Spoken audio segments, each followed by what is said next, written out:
Your Excellency, while we remain standing, permit me to invite Ms. Evelyn Nyakwara to lead us in a word of prayer. Let's pray. God, we come to you this morning. We thank you for the gift of life. Thank you for enabling us to sit here today. As we undertake this activity, we pray that you be with us. We commit the leadership of this country into your hands. We commit our president into your hands.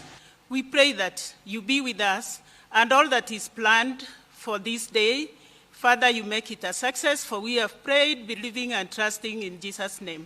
Amen. Amen. We may kindly take our seats.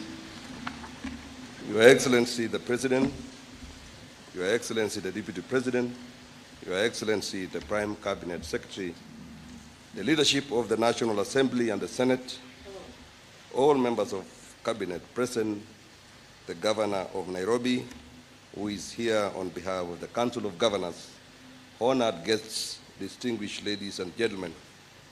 This state ceremony is convened pursuant to Article 115 of the Constitution for the presidential assent of the Affordable Housing Bill, National Assembly Bill number 75 of 2023. Your Excellency, the bill was passed by the National Assembly on 21st February 2024 and thereafter by the Senate with amendments on 12th March 2024. Subsequently, the National Assembly endorsed the Senate's amendments and passed the bill on 14th March 2024.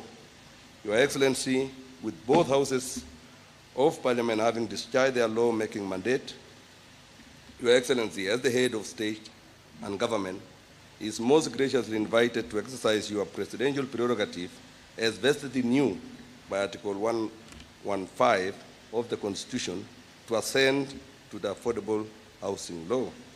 Sir, permit me now to invite the following members of the executive alongside the parliamentary leadership to witness Your Excellency assent to the Affordable Housing National Assembly Bill 2023.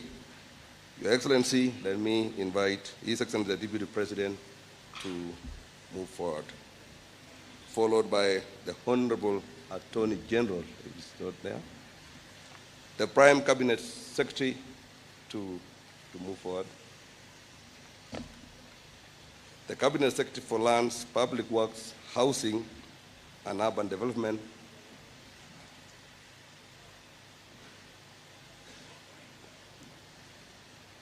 the Speaker of the National Assembly, the Speaker of the Senate to follow,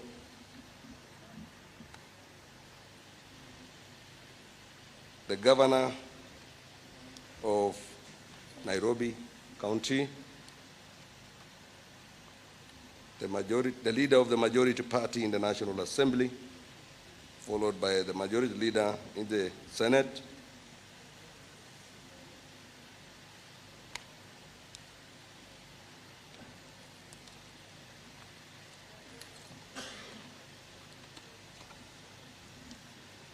Your Excellency, sir, I now invite the Clerk of the National Assembly to convey the vellum copies of the bill for Your Excellency's presidential assent.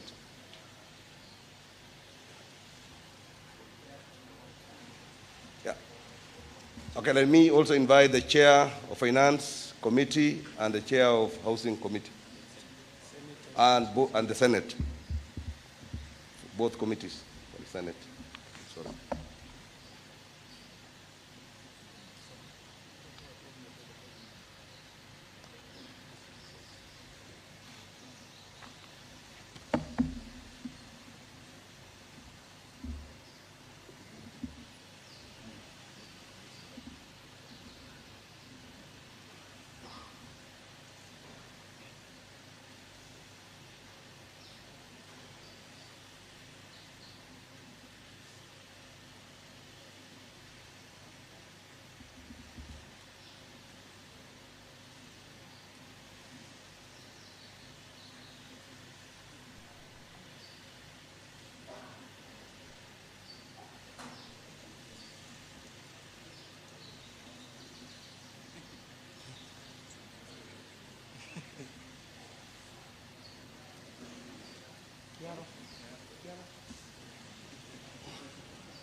The clerk.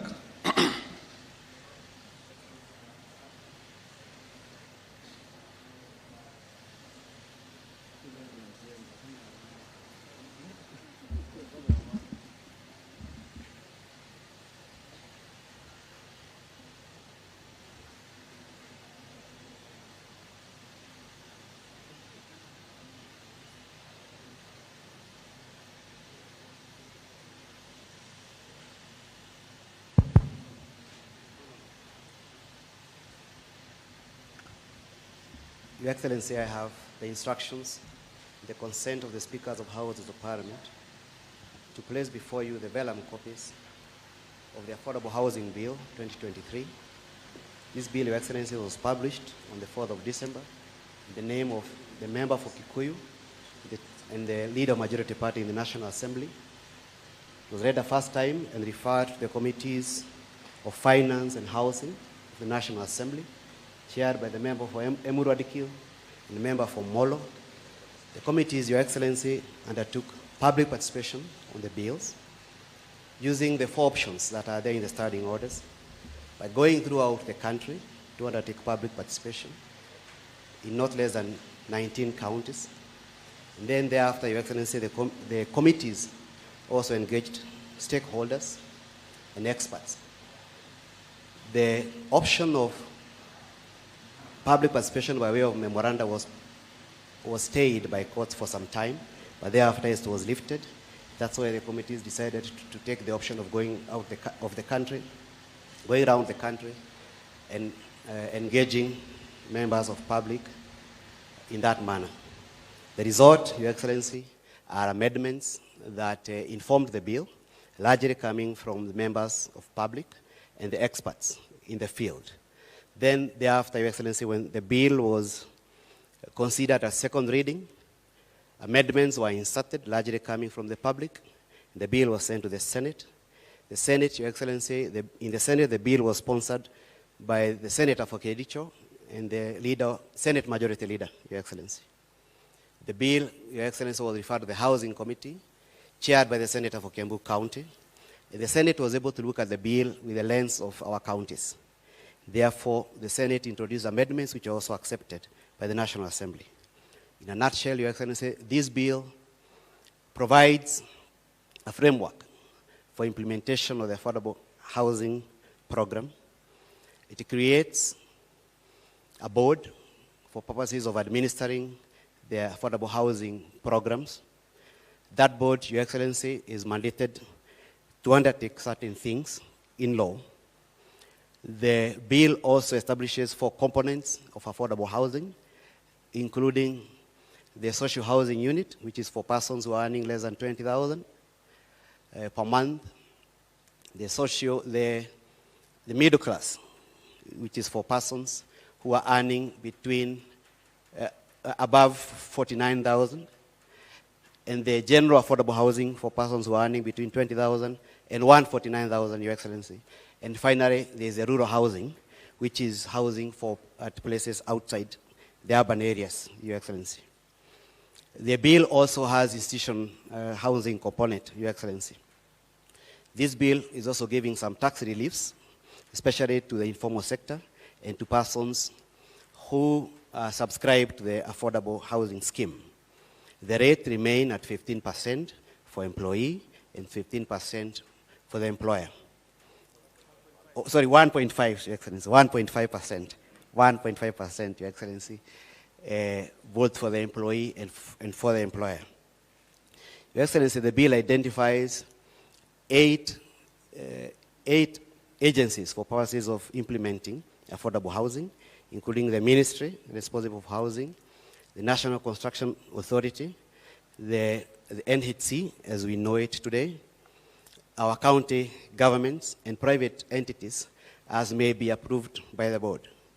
The bill has accountability mechanisms, which are anchored in it, because it requires the board to come up with annual and 5-year programs, which are to be presented to the cabinet, then to Parliament for consideration and approval. Your Excellency, the bill requires the board to prioritize affordable housing for slum areas, and also has mechanism to ensure that there is no multiple allocation of affordable housing. It has a criteria for how people qualify to be allocated. Finally, Your Excellency, the bill requires the board to ensure, as may be practical as possible, that materials for affordable housing are done using locally sourced materials. The labor is sourced from the local communities, particularly where the houses are being done. And finally, if houses are being done in places where there are TVETs or universities, that our students are given opportunities, Your Excellency, to intern there and also to do skilled and unskilled labor, Your Excellency. Thank you.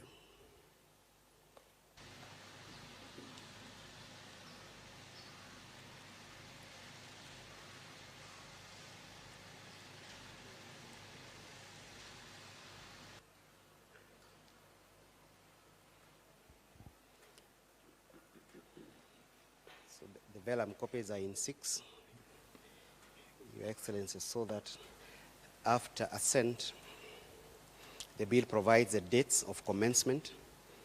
Part of the clauses will commence immediately the bill is published in the Gazette, and part of the clauses will commence on a date to be determined by the Cabinet Secretary in Gazette.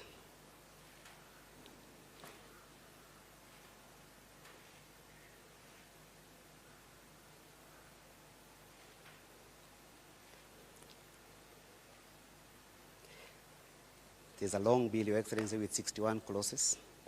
61 clauses, Your Excellency, and 3 schedules, part of which speaks to the manner in which the board will be conducting its affairs, and the manner in which the board will also be determining the allocation of houses.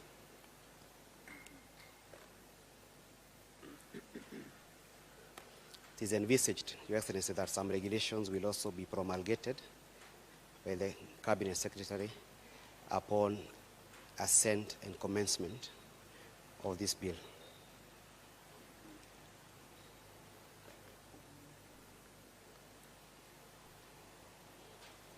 Our county governments, Your Excellency, have also been given a function in the bill by way of creation of county affordable housing committees in every county for purposes of advising the governors on their roles as established in this bill. Your Excellency, I seek your leave to join the rest. Thank you.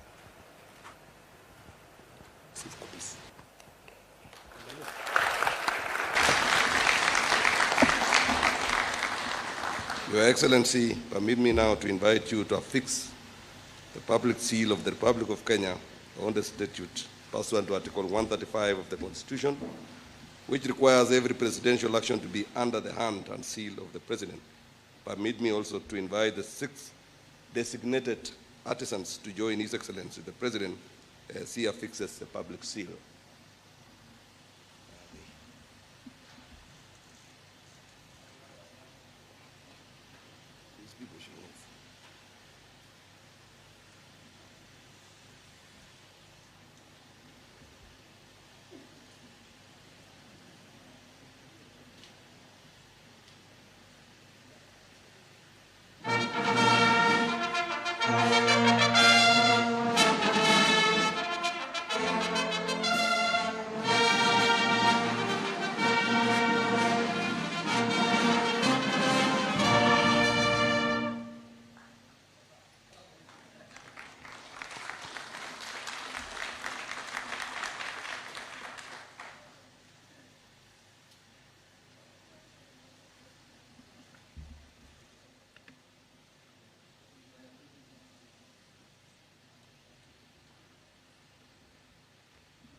Tumpigie rais makofi kwa hiyo kazi.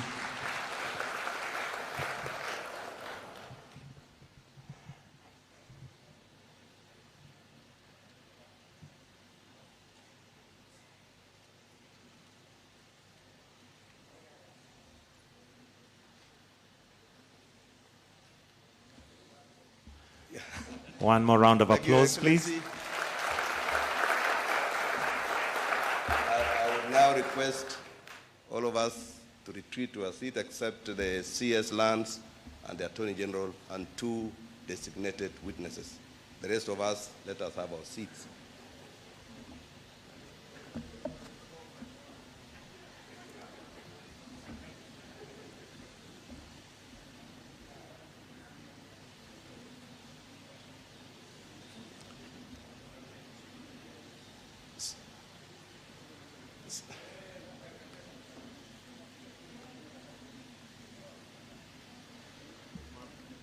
Your Excellency, okay,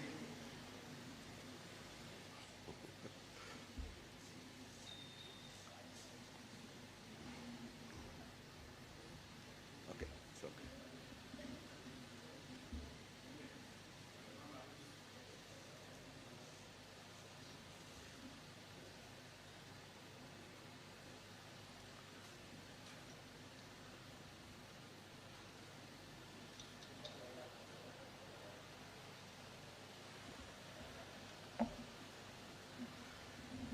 It's only His Excellency the President who will open the law. The others, let us close. Yeah, like that.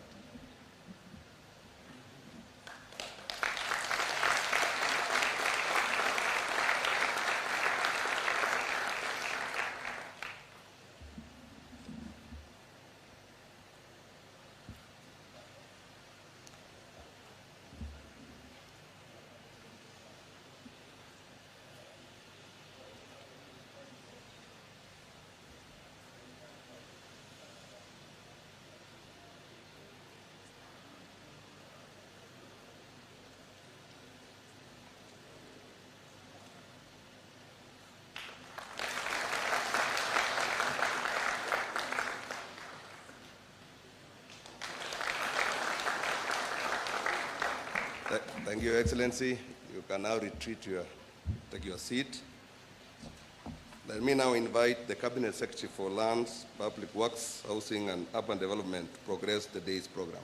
Welcome, Waziri.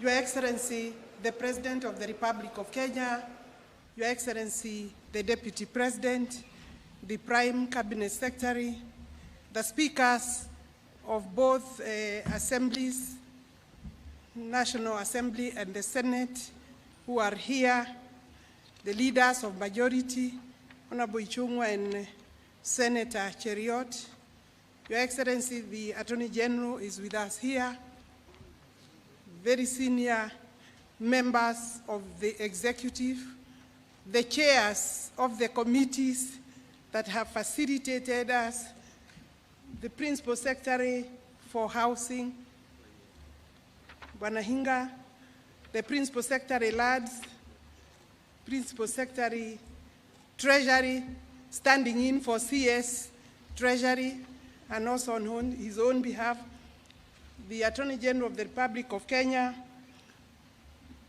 all protocols observed, Your Excellency. Today we have a very unique ceremony here, Your Excellency.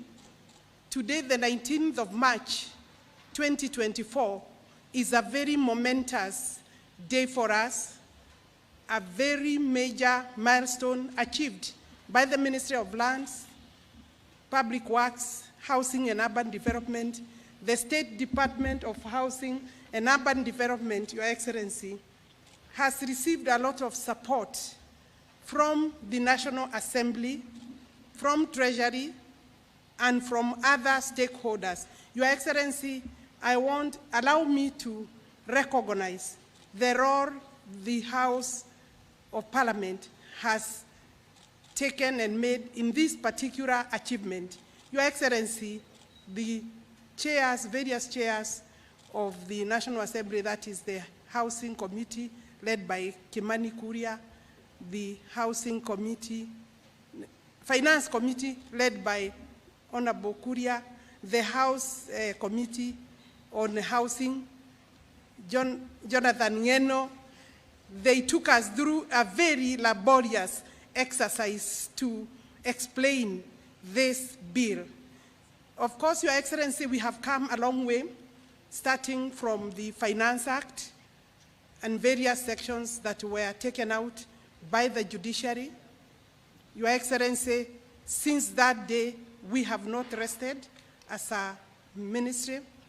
We formed a committee that received input and participation by the National Assembly and the Senate. Indeed, I want to recognize the clerk of the National Assembly, Samuel Njoroge. He contributed some of the key drafters of the National Assembly and also Senate. Your Excellency, Treasury gave us a member of the committee. I'm saying this because the participation of the various stakeholders, key stakeholders, have been critical, and it has given us a very good template of working going forward. I want to say that the Treasury also gave us a member in that committee, very able member. The Attorney General gave us one of his brilliant drafters, and then the Housing Department and Nixon Coril also gave us a technical person from the LADS.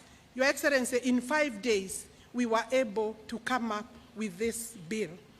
And I know, Your Excellency, that time, myself and Hinga, because of various state duties, we were working from outside the country, and I know that we gave you a bit of a headache because you could not understand how we have a serious exercise going on and we are outside the country, both of us, Your Excellency. But we have received the greatest support from yourself and your Deputy President and the Prime Cabinet Secretary in terms of leadership for us to be able to arrive at where we are. Your Excellency, when the court threw out the Finance Act, the journey for this bill started. We are there now where we are today, and for you to gather us here today for the assent, presidential assent of this bill, bring us to another chapter, the chapter of implementation. Your Excellency, I will not speak much. I'm going to be very brief on the 2 points that are critical. That, Your Excellency, when the Kenya Kwanza government took over, we found 8,872 units going on. Those units are in their, some of them are in their final stages, particularly those which are not technically giving us a headache. 8,872 units. I emphasize that because it's important. Currently, Your Excellency, we have 45,525 units under construction, Your Excellency, under your leadership.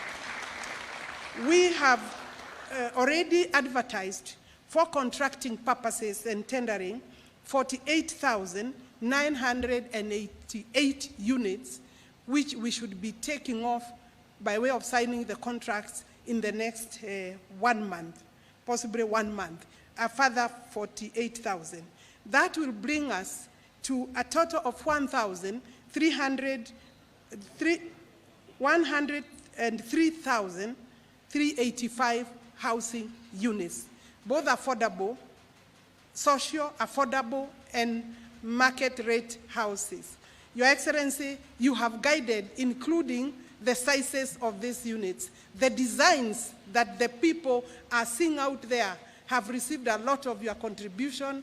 You have visited, even without our knowledge, in many of these sites. Sometimes you have managed to, allow me, Your Excellency, to use the word sneaking, because you have even made sure that we do not know that you are visiting Kibera. The other day you visited Roiro, and I'm seeing through the social media that you are already at site.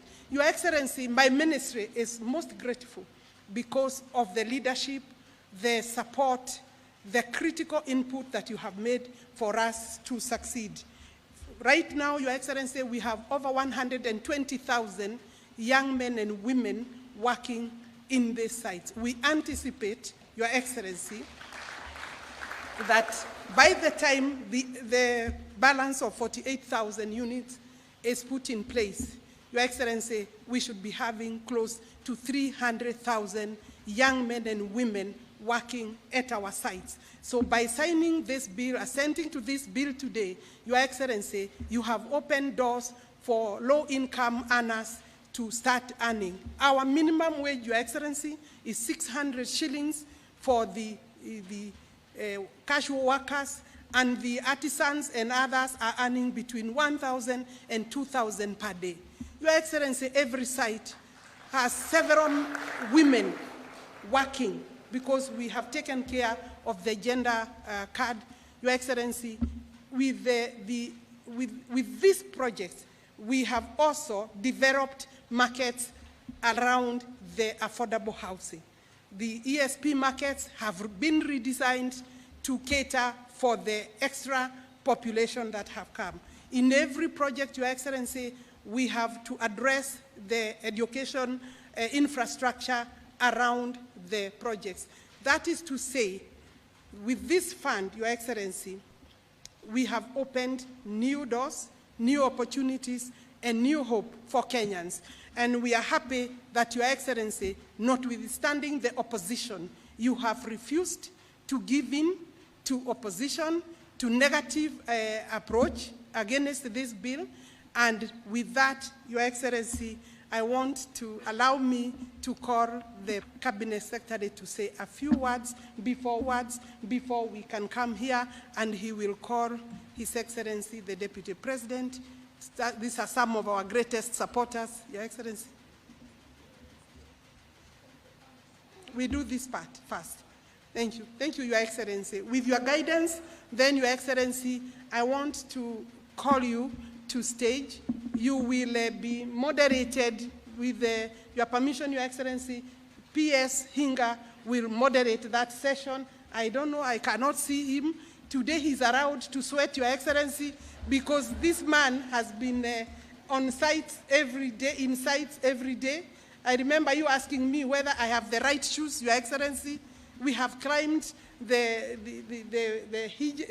trenches with Hinga and yourself and the other members, including the members of Parliament. Thank you very much, members of Parliament, for making sure that you come. Hinga, you will moderate this session. Your Excellency, there are some artisans that will do this exercise with you. Makofi kwa His Excellency for the big job. Thank you. Thank you very much, Cabinet Secretary. I'd like now to invite the panelists. You know yourselves. Kindly come forward. And as they do come forward, Your Excellency, I take note of my overdressing for this occasion, but it's because today I'm taking a different role of moderating, so I'm like a journalist today, so I'm not Mpia Mjengo. Karibuni. So we have with us Japheth Kaikai Kitela. Japheth is coming. We have Jacqueline Wanjiko Gashao. We have Meshak Musembi Mwimi. We have Anthony Manyara. Okay. We have Stanley Njoroge. We have Peter Mwema. We have Obed Matongo. Obed, karibu. And finally, we have Mary Wanjiko. Thank you so much. So finally, allow me to invite the master builder himself, His Excellency the President.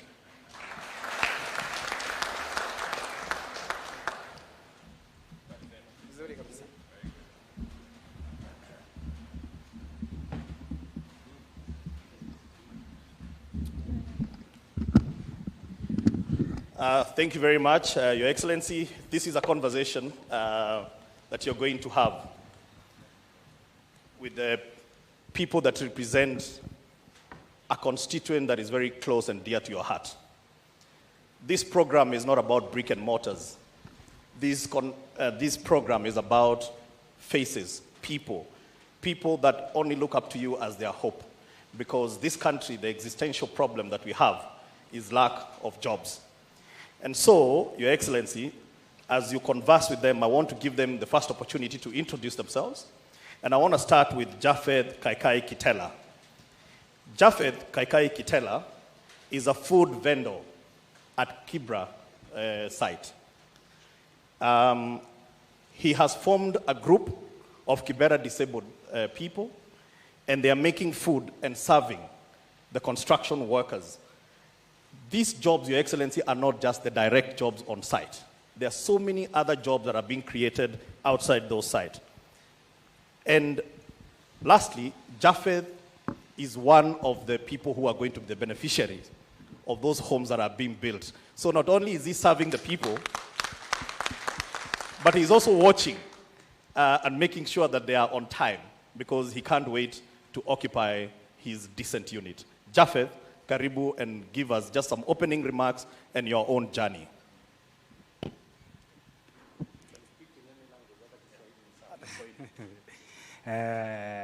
Your Excellency, habari zenu? Mimi kwa majina naitwa Japheth Kaikai, natoka Lang'ata, Iris Ward, Soweto side. Kwenye kuna side kwenye kuna jengwa. Mimi tuliform a group of disability 2014. Then tulikuwa na we are 40 members. We subdivide the members for each group, for each team 10 members. Then wakati project ilikuja tukapeana 10 a group of 10 kwa side, wale watakuwa na deliver, wanapeana chakula pale, wana sell the food. Then kuna group zingine pia, kuna ingine na manage a toilet, kuna ingine pia tulisaidiwa na Safaricom Foundation tukapewa sewing machine. So katika hii project tuna benefit through the selling of food, of which kila group inaleta report quarterly. So we are expecting by the end of this month the report kutoka kwa hiyo group ya chakula. Yes. Labda Japheth, unaweza tueleza kwa sasa hivi mahali unaishi, yeah, the conditions that you're living in, and what is this hope that you una hold on to ili hizi nyumba zijengwe kwa haraka? Kwanza President, eko kwako, sababu mimi nikiamuka huwa naona the side drive, then nasema President wetu abarikiwe sana, sababu sisi wakati tunaishi pale kwa nyumba za mabati, wakati unasongesha kitanda ikiguza mabati, unasikia mwenzako pale side hiyo ingine anageuka kidogo, anakuambia I'm still on. So unamaanisha ya kwamba there is no privacy. Sawa sawa. So it means hii project itatusaidia sana sisi walemavu. Sababu gani? Pale unapata tukiwa kwa mabati, there is no way unapata mtu anaweka wheelchair yake kwa nyumba. Lazima aweche kwa barabara ndio aingie kwa vichochoro. Again, wakati tuna move kwa kijiji tukiwa na crutches, actually we need a lot of space na pale unajua space ni kidogo. So actually we accommodate the project. Tulifurahia sana wakati hiyo bili ilipitishwa kama sisi walemavu, sababu tutakuwa na parking zetu pale. In my group, we have around 20 members who are beneficiary on this project. So sisi kama walemavu tunafurahia sana sababu ya hii project. Thank you. Asante sana, Your Excellency. Now I'd like to invite you to just have a conversation with Japheth. Yes. Asante sana Bwana Japheth. Yeah. So umesema wanachama wako kama 20 wanajipanga kupata nyumba pale. The beneficiaries. Mumeanza kusave, mumeingia kwa boma yangu ama mnajipanga kwa njia gani? Kwa sababu mnajua lazima mjengo inaendelea kujengwa, sio? Yeah. Na makadirio yetu ni kwamba katikati ya mwaka ujao hizo nyumba zitakuwa tayari. Yes. Kama sio mapema. Yeah. Nyinyi mmejipanga vipi? Are you registered kwa boma yangu? Mumeanza kusave pesa? Yeah. Kwa sababu mtahitaji deposit kidogo ndio muweze kulipia ile manyumba ingine baadaye. Kama mimi personally nimeregister na cooperative, at least naendelea na kusave, but kuna other members they are still registered. Yeah, kwa hivyo tunajipanga, tunajua vile muda inaenda, tunaendelea na kusave, at least hata si tufurahie kama wengine. Yes. So hapa kwa chakula. Yeah.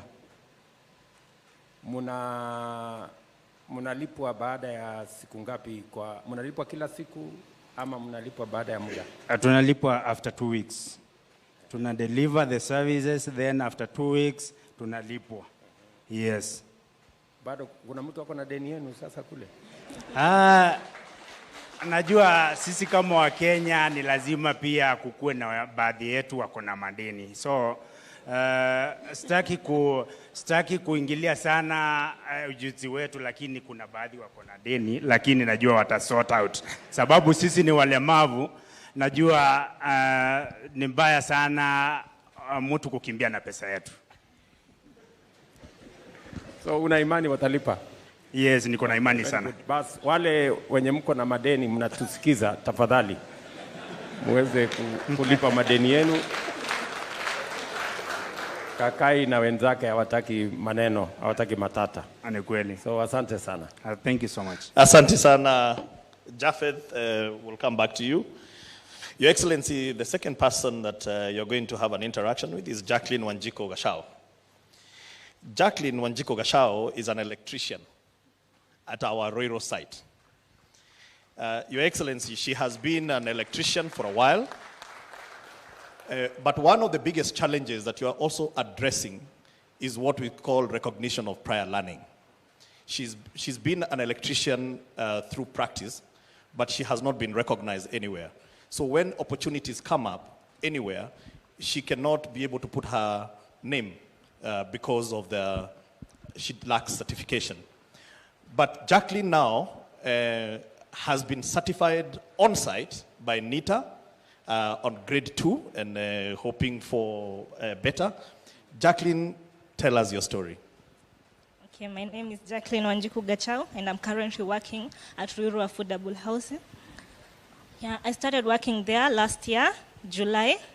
That is where I got an opportunity after struggled sana na kufind job. Hapo awali, wengine wanani doubt maybe because I'm a woman, but wakati nilienda pale, I was given an opportunity by our foreman, anaitwa Musa. That's the man that gave me the opportunity. That's the guy. Akanipea chance niweze kujiprove as a woman. Na ni ukweli nilijiprove, nikawork na nikaweza kuwa the person that I wanted to be in future. Yes, na pia amepea wanawake wengi sana pale opportunity pia wajiprove. Yeah. Okay, what? Okay, you can continue. Sasa ule pale Ruiru, nimewahi kutembea Ruiru nafikiri mara 2. Yeah. Si ndio? Yeah. And you guys are doing a wonderful job. Thank you. I was amazed. You know, wakati nilikuja Ruiru early last year, kuianzisha hiyo mjengo, ilikuwa ni, mahali tu plain. Lakini juzi nimerudi pale baada ya miezi 6, nimekuta mjengo 11 stories. Yeah. You know? Yeah. Na so pale kwa site electrician, right? Yeah, electricians muko kama watu wangapi? Tuko 90 electricians. Yeah. Pale kwa site. Yeah. Na nimesikia jambo la recognition of prior learning. Yeah. Kwa sababu tulikuwa tumekubaliana kama serikali ya kwamba kuna watu wengi kupitia kwa kufanya kazi wamepata ujuzi. Yes. Ama wamepata skill. Either ya plumbing, ya electrician, ya painting, ya useremala ama carpentry. Lakini kwa sababu hawajaenda formal kwa shule, hawana anything to show. Yani hawana certificate yoyote. Sijui kama umepata usaidizi wowote kupitia hiyo program yetu ya TVET ya recognition of prior learning. Have you engaged them? Did you try and see how you can be recognized because you have a skill? First of all, I would like to say thank you. Juu ilinifurahisha sana. Yes, nimereceive usaidizi, nimepata certificate. I'm waiting for the certificate, niko na your result slip. Nimekuwa recognized sasa. Watu wa NITA walini assess. So watu wa NITA walikuja wakakuassess. Yeah. Is there anybody from NITA here? Anybody from NITA? Okay, maybe they are not here today. They should have explained to us how many artisans have been recognized in this program. There's 200 of them at the moment. Yes. 200 of them. And some of them, I think His Excellency, the Deputy President, will be presiding over their graduation. So they have the result slips, and they are part of the team that will be graduating. Very good. So, kwa pale kwa site ya Ruiru, do you know any other person who has been assessed by NITA? Kama unajua watu wengine ama ni wewe peke yako? Najua ni wengi, juu walipea opportunities watu wengi sana, watu wote wenye walikuwa wanataka certificates wakawa assess. It was an open opportunity for everyone. Kabla ya site yetu ya Ruiru, ulikuwa umewahi kufanya kazi mahali pengine? What opportunities did you have in the past? Okay, previously I was working naenda kufanya hizi nyumba ndogo ndogo kazi, na sometimes hazipatikani kila saa, kila wakati. So most of the time nilikuwa home na shanga nitafanya nini, sina usaidizi naweza saidia mtoto wangu. Yani nilikuwa tu nateseka. But thanks to the affordable housing, wamenipea that opportunity and I'm working now. So I think this, as Hinga said, this affordable housing plan is not just about mortar, cement, steel, stones, concrete. It's about people, real people. And it's about opportunities, real people like my dear sister here, Wanjiru. Yeah? Real people like my friend Japheth here. And all this, and 120,000 people like her and him in many places, in many sites in the Republic of Kenya. So congratulations, Wanjiru. My deputy will be giving you certificates shortly, formally, after you have been assessed by NITA to show that you have the skills. And next time you go to another site, you will now have a certificate to show that, in fact, you are a qualified electrician. Thank you. Thank you very much. Your Excellency, you have told us, time without number, that we are spending over 600 billion shillings every year to educate our young people. And that the challenge that has been there is that once they finish their education, there was no plan on what they're going to do with their lives. Representing the young people here, I have Meshach Musembi Mumi. Meshach is a plumber at our Kibra site. He's 29 years old, and just like Wanjiru, he has been mtu wa mkono, kazi pale na hapa na pale, but without any certification. He has now been assessed as a grade 3 plumber by NITA through recognition of prior learning. Karibu Japheth, share your story with us. I'm Meshach. Sorry, Meshach, sorry. Yes, I'm Meshach.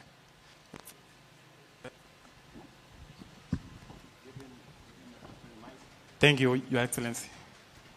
I'm a plumber from Kibera at working for Allied Plumbers Company. Before, I served as a member of our National Youth Service from 2018. I graduated 2023, March.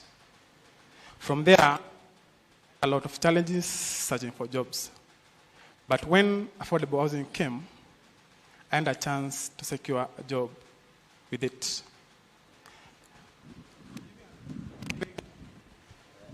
Giving example,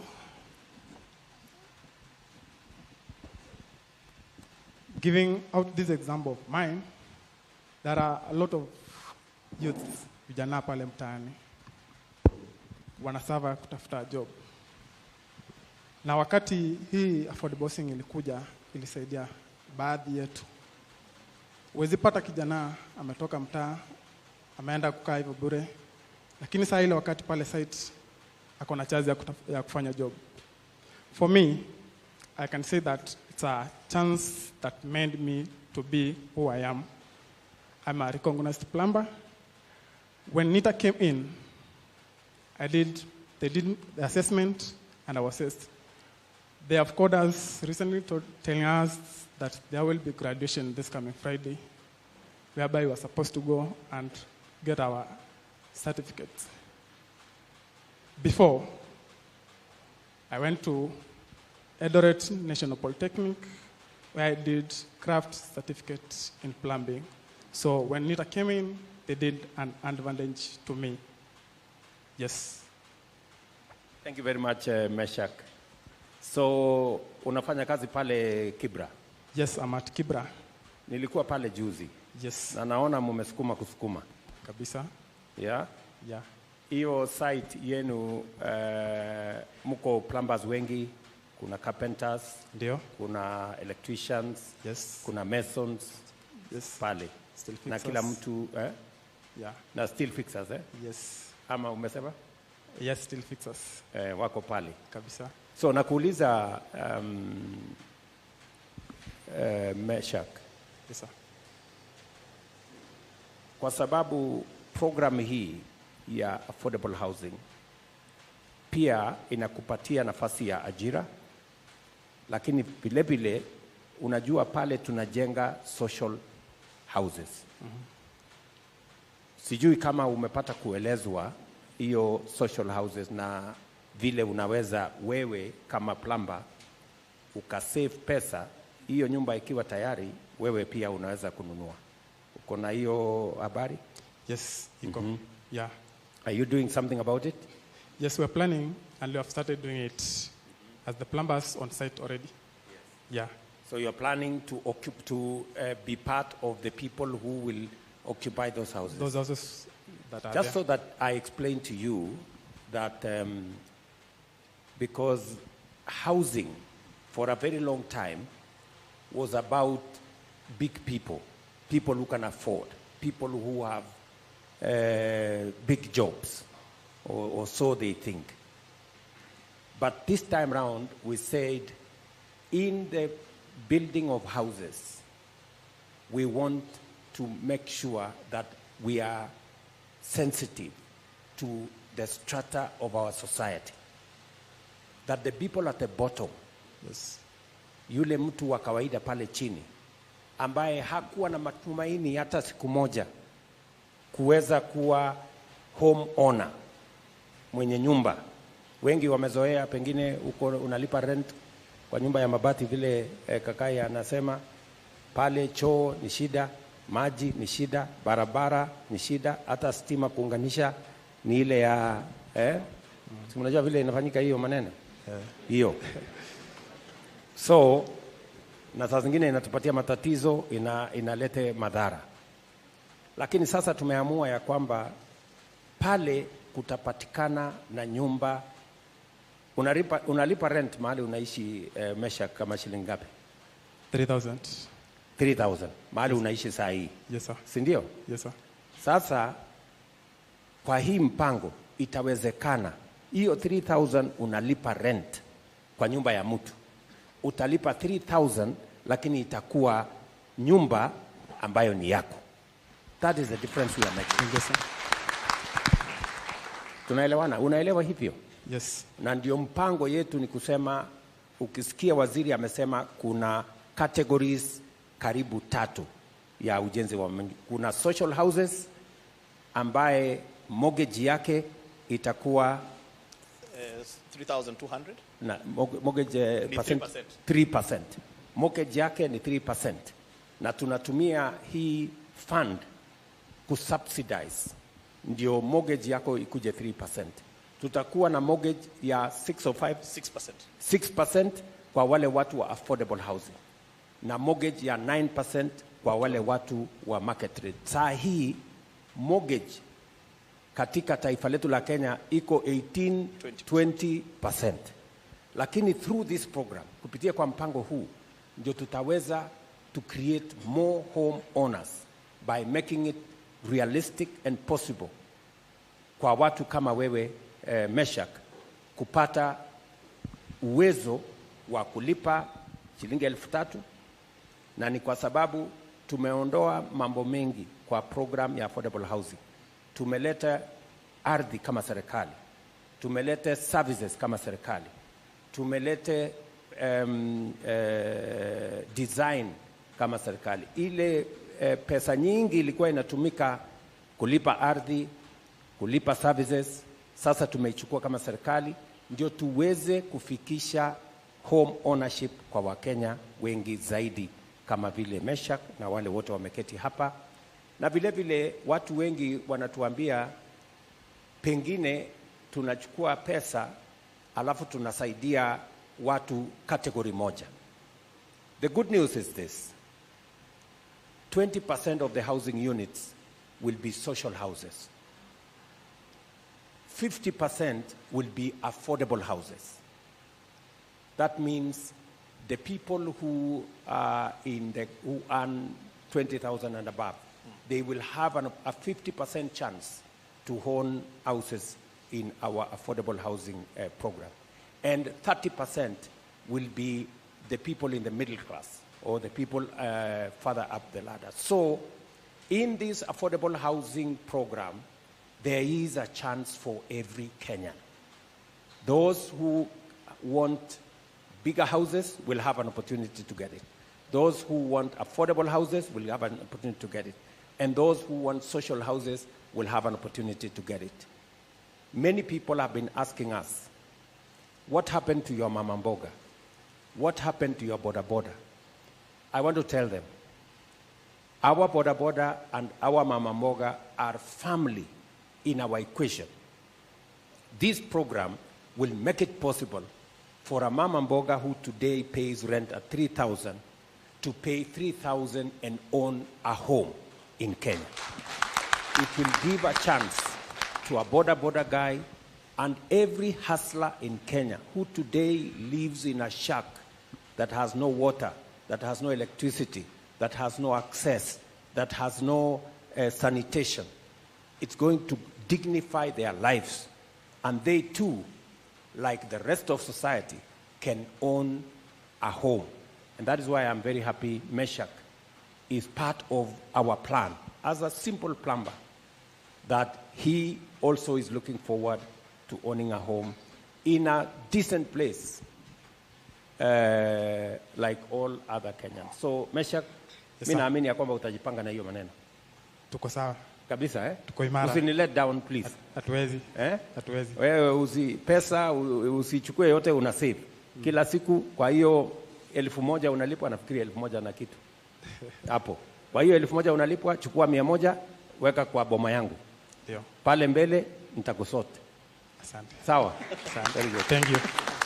Thank you. Thank you very much, Your Excellency. The Holy Scriptures, Your Excellency, says that when I was hungry and I came to you, you did not give me something to eat. And the person in the parable asked, but Lord, I didn't see you. Obed Matongo is a construction worker at our Mukuru site. He does work at the scaffolding. Obed, wataongea Swahili. Obed anajua kulala njaa ni nini, Your Excellency. This program, not only has it dignified him and able to provide for his family, but now he's looking forward kuwa kumiliki hiyo nyumba. I believe this commanded a very big blessing. Obed, tuambie venye hii mambo inaendelea huko Mukuru. Bwana asifiwe. Bwana asifiwe tena. Niko na furaha sana kukuja hapa State House sababu rais wetu ametualika, na niko na furaha sana. Ninasikianga hii. Sasa naomba rais wetu, mimi naona wewe ni mtu wa kuchali wale wako chini, una matarau. Sababu kama umetualika sisi watu wadogo mpaka tumekuja hapa, mbona tusirutisha shukrani tafadhali? Mpaka nimeona Getasi sijawahi muona, naona Vice President Mutavati Mheshimiwa. Sasa si niko na furaha, si nitarudisha shukrani kwa Mheshimiwa wetu Rais kwa kutuleta hapa. Niko na furaha sana. Hata uendelee. Sasa kitu ile iko nasema watu wa Mukuru wanarudisha mzuri sana. Wanasema kazi iendelee. Sababu ile maisha wanakaa huko. Hata ukikuja huko siwe hapa, nyumba ndio hii ya mabati, inaweka kelele, stima ni ile na chapa watu hapo. Sasa mimi naona hii agenda yako ya manyumba, wakati ulianza hivi watu walifuraha sana. Kama mimi mtu wa kuweka ngazi hiyo ya kujenga, mimi imenisaidia. Ile kazi nilikuwa nafanya ni kazi ya kuuza mboga. Wakati ulianza hivi na ukatangaza hiyo kazi itaanza, mimi nilienda nikauliza kazi. Mheshimiwa Rais, nilipewa na nilikuwa najiuliza watoto wangu watasoma kweli? Saa hii hata hii pesa kidogo na save na nalipa school fees kidogo. Na ingine chakula, hata maisha ilikuwa ngumu, lakini wakati hii tulianza kufanya hiyo kazi, at least unge ilikuwa 220. Saa hii imesuka. Hata nimeshangaa.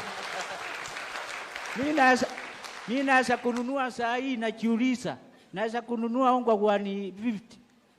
Nasema rais wetu aendelee kazi. Na apewe time aendelee kazi kabisa. Tunaona ukiongeza hii miaka ingine vitu itaendelea mzuri. Na tunakuombea. Sasa Obed. Yes. Pale we ni mkaaji wa Mukuru, ni kweli? Mukuru kwa Ruben. So unatembea Mukuru, unakuja hapo kwa mahali ya mjengo. Umefanya kazi hapo kwa mjengo kama miezi ngapi? Mimi nimeanza last year mwezi wa 6. From last year mwezi wa 6. Umewahi kupata kazi ya kuendelea kwa miezi sasa karibu miezi 7? Si sasa karibu miezi 7 umefanya? Na hata wakati ulikuja pale, mimi tuliongea na wewe. Ukasema nataka hiyo uwanje furike. Watu niona karibu 2,000 hapa, na kweli nimeona hiyo inaendelea. Very good. Na tunaendelea vizuri. Nilikuwa nimesema pale wakati nilikuja kulikuwa na nyumba 6 ilikuwa inaendelea. Nikamwambia wizara sasa tuanzishe zile zingine. Hizo zingine zimeanza? Zimeanza, hata zimefika Jana tulikuwa tunakorogea ya 5.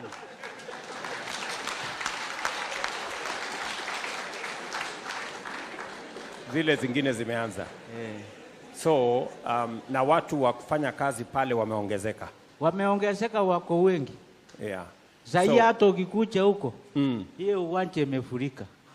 Imejaa watu. Na tunaomba tu hiyo kazi iendelee na ufungue kazi nyingine. Sasa mimi naovia vile nasomesha mtoto anaenda kufanya medical tayari, na naona hii pesa, niko na watoto wawili. Mmoja ako naenda form 1 amejoin, na huyu anaenda sasa, ameitwa hapa Kenyatta kwa medical. Sasa sasa anaenda kujoin.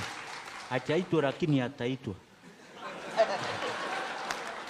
So naomba hiyo pesa ikiunganishwa kidogo, na mimi naomba nipigwe cheki kidogo.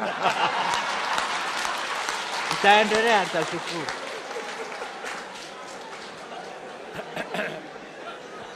Bas ile vile Obed amesema ni kweli.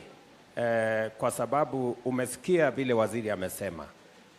Kwa sasa tuko na watu between 120,000 na watu almost 140,000 wanafanya kazi kama wewe Obed na hawa wenzetu wengine katika sehemu mbalimbali, mijengo mbalimbali inayoendelea katika Kenya. Ile mimi nasikia wewe Obed ukisema ni kwamba tupanue ndio watu wengi zaidi wapate nafasi ya ajira. Ni kweli hivyo? Ndio. Na ndio umesikia waziri akisema tuko katika kukamilisha projects zingine ambazo zitatupatia nyumba 48,000 kufikia mwezi ujao. In the next 1 month tutakuwa tumeaward 48,000 units zingine.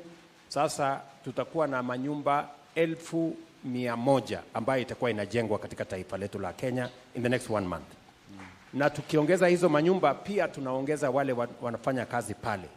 Tunaongeza wale wanafanya kazi kwa site, plumbers, electricians, watu wa kuweka ngazi kama wewe, electricians kama Wanjiru hapa, watu wa kuuza chakula kama Jafeth wataongezeka, watu wa kufanya kazi katika factory ya simiti wataongezeka, watu wanaofanya kazi katika factory ya chuma wanaongezeka, transporters wataongezeka, watu wa kutusaidia kujenga milango kama hii, kama my brother hapa, na madirisha kama hii wataongezeka, na biashara itaongezeka kwa wafanyabiashara wetu wa kuuza bidhaa mbalimbali katika taifa letu la Kenya. So nakubaliana na wewe ya kwamba hii kazi tuongeze, tupanue, watu wengi wapate kazi. Si ni kweli? Na nia yetu Jafeth ni kwamba in the next 1 or 2 months watu ambao watakuwa wanafanya kazi ni kama watu 1,300 watakuwa wanafanya kazi hiyo unafanya na wengine wanafanya. Na mpango yetu ni kuongeza mpaka tufikie watu 500,000 vijana, 500,000 Kenya by the end of this year. Kabla ya mwisho wa mwaka huu tutakuwa na vijana karibu 500,000 wanaofanya kazi katika sehemu hii. Na ni vizuri umesema vile umesema, ndio watu ambao wale ambao wanatoa pesa zao kupitia kwa program hii wajue pesa yao inachangia katika kubadilisha taifa letu la Kenya. Na inachangia pia kwamba wale walio na kazi leo wajue ya kwamba kupitia kwa fund hii na mchango wao kwa fund hii, watu wengine wengi pia vile wao wako na kazi, hata na Obed na wengine pia na wao wanapata nafasi ya ajira, kulipa school fees vile umesema kwa watoto wao, kujisimamia na kuweza kwenda mbele. Tunaelewana Obed? Mimi nataka nikuulize. Wewe ungependa mbali na kupanua hii kazi, ungependa nifanye jambo gani zaidi ndio hii program uone kama inaendelea zaidi? Sasa nilikuwa nasema watu wengi huko kwa kijiji hawachachua kupile hiyo nyumba inalipwa. Sasa ningependa wachulizwe, akitaka kulipa kama ni 100 yake ile namba ataweka ndio ingie, watu wengi watacheza. Ndio sasa hiyo maneno isukumwe mbele. Sasa Bwana Hinga, mimi nataka ueleze Obed na wale wengine wanatusikiza, wanataka kujua hii nyumba ya 3,000 na ingine ya kulipwa 5,000 ya ingine kulipwa 10,000, mtu anajisajili namna gani na atajipanga namna gani ili aweze kuwa moja wapo wa beneficiaries wa hizo affordable housing? Asante sana mtukufu Rais. Watu kama Obed na wengine ambao wanataka kumiliki hizi nyumba, njia ya kwanza ni ujisajili, uende kwenye mtandao, ubonyeze kwenye simu *832#. Naona umevaa jacket ya boma yangu, itakupeleka kwenye mtandao wa boma yangu. Ukifika pale, utaenda kwa simu, ubonyeze *832#. Simeshika hiyo? Ndio. Haya. Baada ya hapo utajiandikisha, alafu utalipa minimum shilingi 200. Ukishalipa shilingi 200, na Your Excellency nilikosea kwa sababu siku update. Part of this lawmaking is public participation. And public participation is not an exercise of ticking the box. One of the things that my committee went through was this issue of the deposit. Many Kenyans, everywhere they went, they said they like the program, but they can't afford the deposit. So both houses agreed with them, and so there is no more deposit that one is required to make. So sasa ni lazima uwe ni first come first serve. Kwa hivyo ujiandikishe, uweke hiyo shilingi 200 peke yake, alafu uchague mahali unataka kuishi. So kulipa sasa kila mwezi, kwa sababu hakuna ile requirement ilikuwa ya deposit. Ukilipa every month kusave, itakusaidia wakati utapata nyumba, malipo yako itakuwa hata chini ya hiyo 3,000 ambayo utapata pale Mukuru. Kwa sababu vile tunataka kufanya Your Excellency, ile shamba ni ekari 55. Tutajenga takriban nyumba 15,000 pale. So what we want to do is to move the people systematically in Mukuru. Tunawaondoa, wanaingia kwenye hizi nyumba mpya, then we redevelop the slum in Mukuru. And that's how we are going to turn that slum into a place where people can live. Asante sana.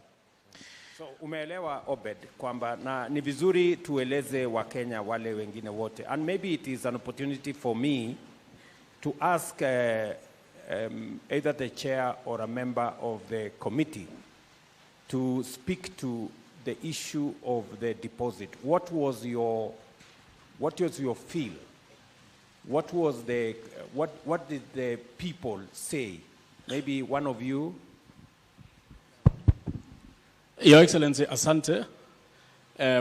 Number one, on the issue of deposits, tuliposunguka during the public participation, most of the people who attended those meetings were of the opinion that we reduce or we studied case by case. So that, because when we talked about the 10%, kuna wengi sana ambao hawaafodi hiyo. Labda watu kama wajua kali na wale ambao wanapata mshahara ndogo ndogo wakasema sisi tukiulizwa 10% itakuwa ngumu kwetu tupate.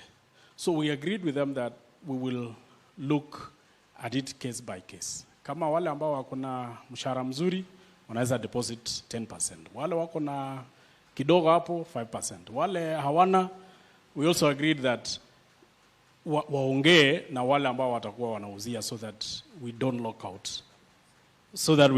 out the potential buyers.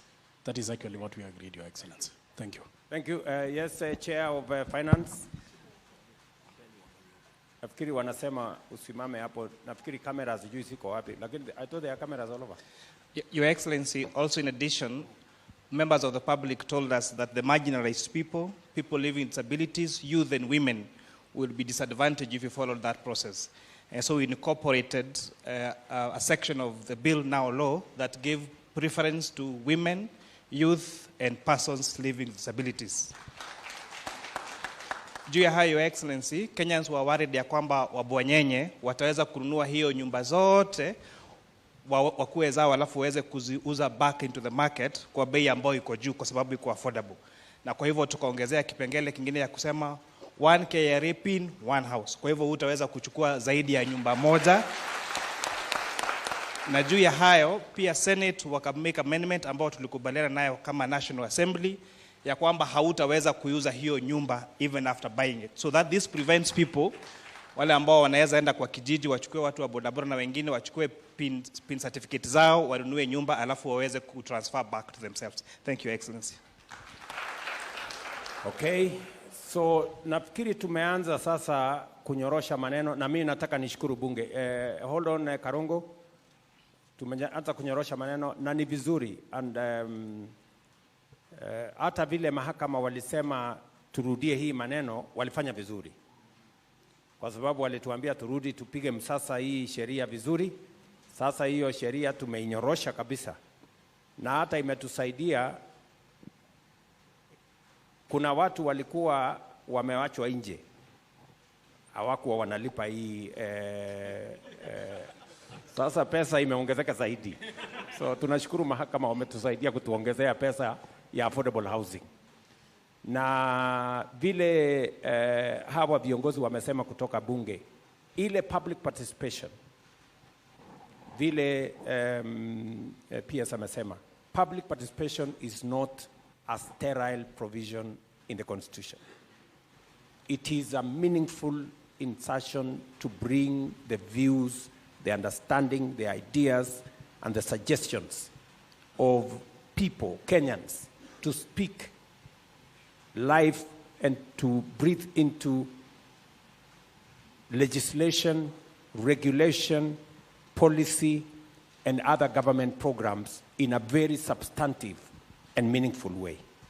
And when the public said that the 10% deposit was high, I'm very happy that the Senate has considered, and now we are going to find a way around it that is not going to be a mandatory requirement for anybody to have a deposit of 10%, and it will be assessed on a case by case, and that is what the board, which is going to be to provide policy direction to the management of this program, is going to do. So congratulations, members, and also to the public for bringing their views to bear on this piece of legislation.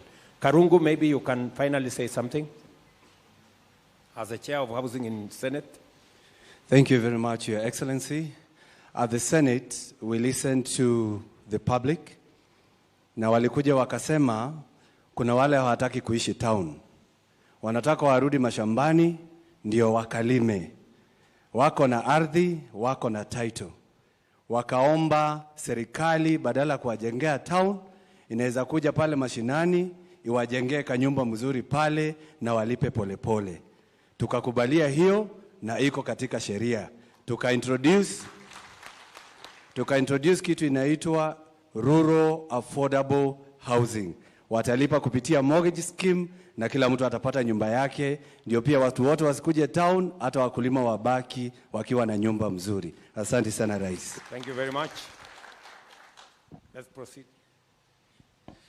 Your Excellency, thank you very much. A lot of people saw me sweating here in State House when we were making this bill last year. But I'm not alone in this journey. There are some people that have real scars. Stanley Njoroge is the chairman of the Settlement Executive Committee in Kibra. He's also working on site, and he's one of the people that are waiting eagerly to own their home. When this process was stopped, Stanley mobilized his workers, and they came to Toi Toi outside the High Court. Stanley was arrested, and akaniambia he has some scar to show for this program. So there are people who have real stories, Your Excellency, besides myself. Stanley, tuambie your journey.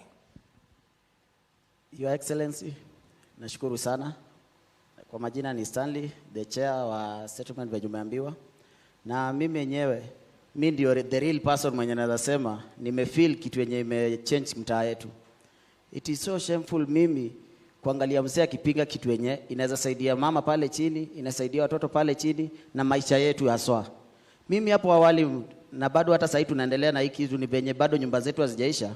Tumeishi maisha ya kuteseka. Kila saa tu ukisikia wiu si ambulance, ni zimamoto. Imekaa kutuzimia moto, tumechomekewa. Unarudi scratch zero. Mvua ikinyesha tunashukuru sana. Tena inarudi na kuwa ndio kutubeba mafuriko kutuingiza Nairobi dam. Tukirudi tena tukimaliza hivyo, nakwambia Your Excellency kwetu mtaa as we are speaking now. Hakuna mtoto wa miaka 10 unaweza mfundisha kuhusu sex. Anaijua. Na ameijulia wapi? Mtaa hapo ndani. Hiyo ndio bedroom, ndio sitting, ndio kitchen, ndio room ya watoto kuchezea. Kwa sababu mtaa utasema kuna corridor ama kuna kiwanja ya kuchezea. Mtachezea kwa nyumba ama mchezea kwa corridor ka nje. Cha mama, cha baba inafanyiwa hapo. You find that hakuna decency kwa slum juu ya hizo environment. Ukipata example kama venye nyumba zilikuja, si kwetu tulilan na the phase A ya project. Tukaona kweli hao watu wanaishi nyumba mzuri, maisha mazuri. Tulipokuja kuanziwa yetu, hapo ndio vikwazo zilikuja. Ikakuwa hatuwezi jenga, hakuna nini. Ikakuwa nikajiuliza, kwani mtoto wa maskini wakati anaenda kuinuliwa ndio hao matajiri wao inawauma ama inakuanga ni nini? Kwa sababu zao zikipita hazinanga vikwazo. Zinakuanga ni yes zikipita. Zetu zikifika lazima tuandamane, lazima tupigwe tear gas ndio haki yetu ifanyike. Your Excellency, hiyo ndio kitu kwanza mimi iliniuma. Na nikasema kuliko niitwe mwizi, kuliko nipigwe risasi na tupigwe risasi na watu wetu tukiitwa waizi, wacha tuandamane tupigwe risasi tukitetea kazi. Kwa sababu ilifika mahali tukaitwa, tukaambiwa kutoka leo mjengo wenu chairman imesimama. Kulingana na sheria imesemekana housing levy kutoka tarehe 26 haikatwi. Serikali saa hii haina pesa. Tulipumua. Tukarudi. Tukajua tumerudishwa kwa street. The journey of a jungle. Kama ulikuwa mwizi, endelea kuiba. Kama ulikuwa unatega, endelea kutega. Kwa sababu saa hii pattern imechange. Ulikuwa unadhani umepata kangazi kadogo, umeteremshwa mara moja, ilituuma sana. Na tukaungana, tukasema wacha tutoke street. Wacha tuandamane. Wengine wakasema mnaandamana nini? Hizi nyumba zetu haziko affordable housing. Ni sawa. But all in all, sisi kwa mind tulikuwa tumeambiwa na tunajua the 30% ya housing levy itakuja kusupport hizi slum upgrading, ndio zenye saizi zimechenjwa zinaitwa social housing kwetu. Kwa hivyo sisi tulikuwa tunajua plani yetu, si ati tumetengwa, tumewekewa mpaka percentage yetu ya kutuinua. Tulipoenda street, Your Excellency, tulikutana na video. Tumekuja mzuri, peaceful. Tumefika pale kwa mahakama. Hakukuwa kuongeleshwa, hakuna kunini. Ya kwanza tulirushiwa tear gas 5 katikati yetu wote, kwanza tutenganishwe. Ya pili ilikuwa ni kila mtu mnagrabiwa mkichukuliwa. Wengine walikuwa wachukuliwa Status Road wakiingia na Serena pale. Kwa sababu ni mbio kutoka hapa ile unakimbia mpaka huku, lakini tunafuatwa mpaka na nduthi za askari. Ndio wengi walishikwa. Nashukuru sana ofisi ya PS na housing venye walifanya. Hatukulala ndani. Walitusaidia. Lakini bado haikuwa suluhisho, kwa sababu bado ndio utatuachilia. Kesho tunaamka wapi? Tulisema kesho tutaamka, bado tu tukuchoka tukaamka. Sasa tukasema raundi hii ni kama waziri hatusikii, ni kama haoni kilio yetu.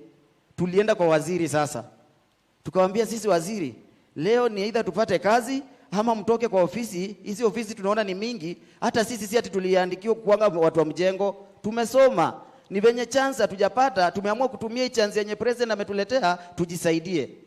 Enyewe waziri tulishukishiwa, tukaelezwa, tukaambiwa fanyeni hivi. Hata kama serikali haina pesa, tutajua njia mbinu zenye mtafanya. Nimeinstruct developer wenyu mrudi kazi, tukitatua hii maneno yetu kwa ndani. Your Excellency, hapo ndo tulipata kupumua, tukarudi mtaa, tukajiformulate. Tukasema kama tumehakikishiwa hivyo, sisi hatuna shida. Juu haja yetu ni tuinuke kutoka chini, tuinue hao vijana wetu wapate pesa ya kusave, wapate pesa hiyo 10% ya kuweka kwa cooperative. Nikikueleza kuhusu kwetu, Your Excellency, naona kwetu tuko favored sana.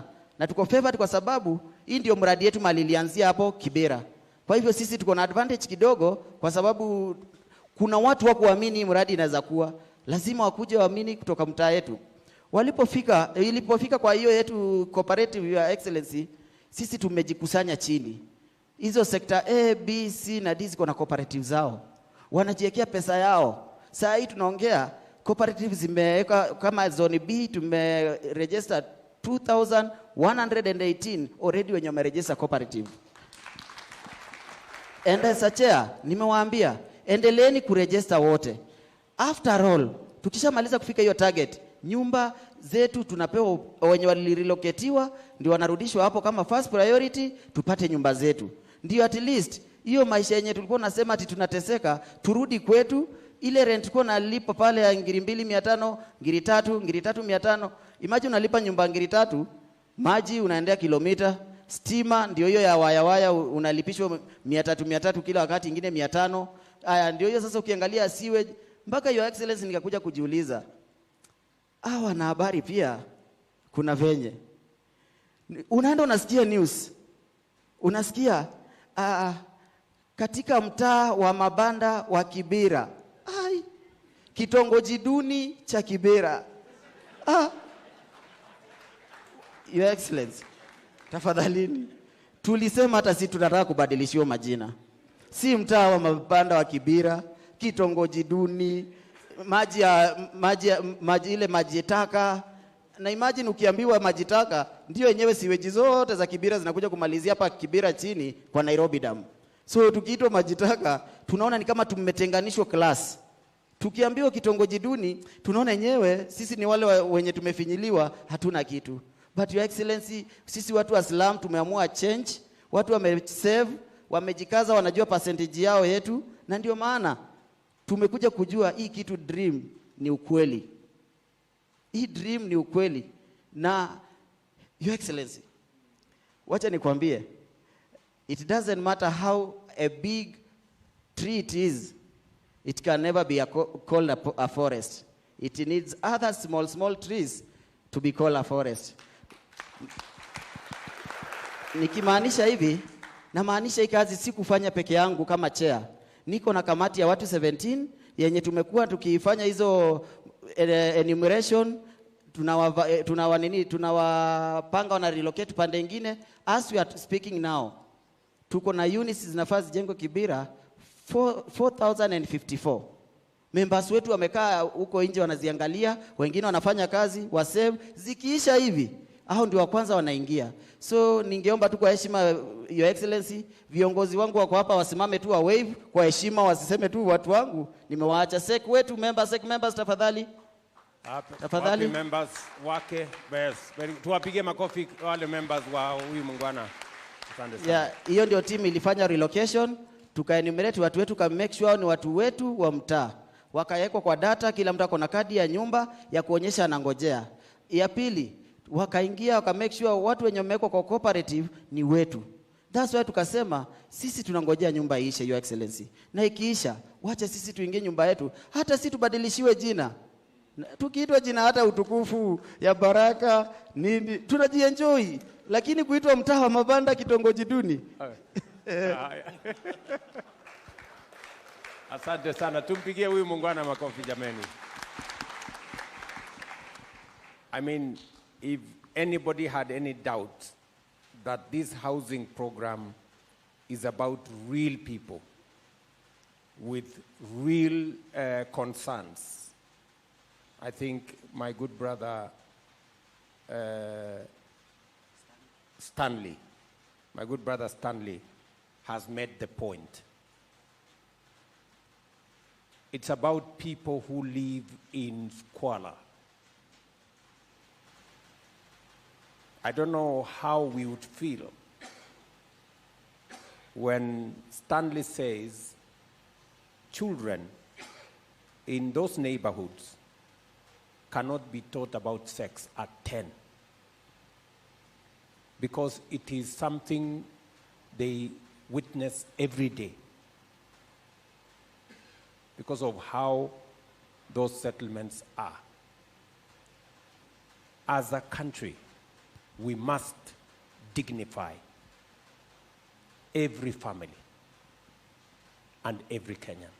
And this housing plan is about dignifying and creating dignity amongst each and every one of us. What is going on in Kibera is transformational. We are doing the first, where we are constructing now is how many acres, Inga? 4,000? 4,054. 4,054 units. Yeah. That is the phase that we are in. Yes. We have already decanted another.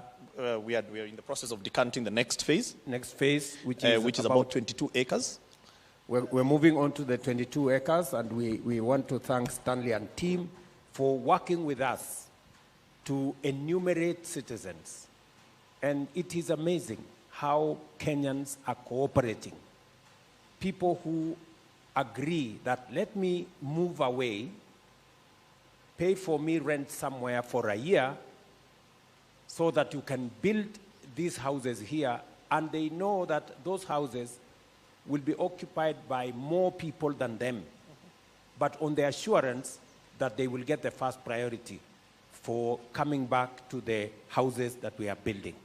And I want to commend people like Stanley and your team for working with us in the communities to be able to create understanding in the communities that this project is not about other people. It's about them, it's about their children, it's about their families, and how we want to create dignity in our settlements. And for those of us who report, I think you have heard Stanley say, please spare them Vitongoji Duni. I think we are going to change the name, and hopefully we will call it, you said you wanted to call it Baraka or something, some Baraka Estate or something. So I think that is really commendable, Stanley. And thank you very much for participating and making sure that we are kept on our toes, making sure that we understand where you're coming from. This is about people who did not have a job. They don't want to go back to crime. They don't want to go back to the things that they have been doing. They want to continue working. They want to fend for their families. And I'm very happy, and we must also commend the media.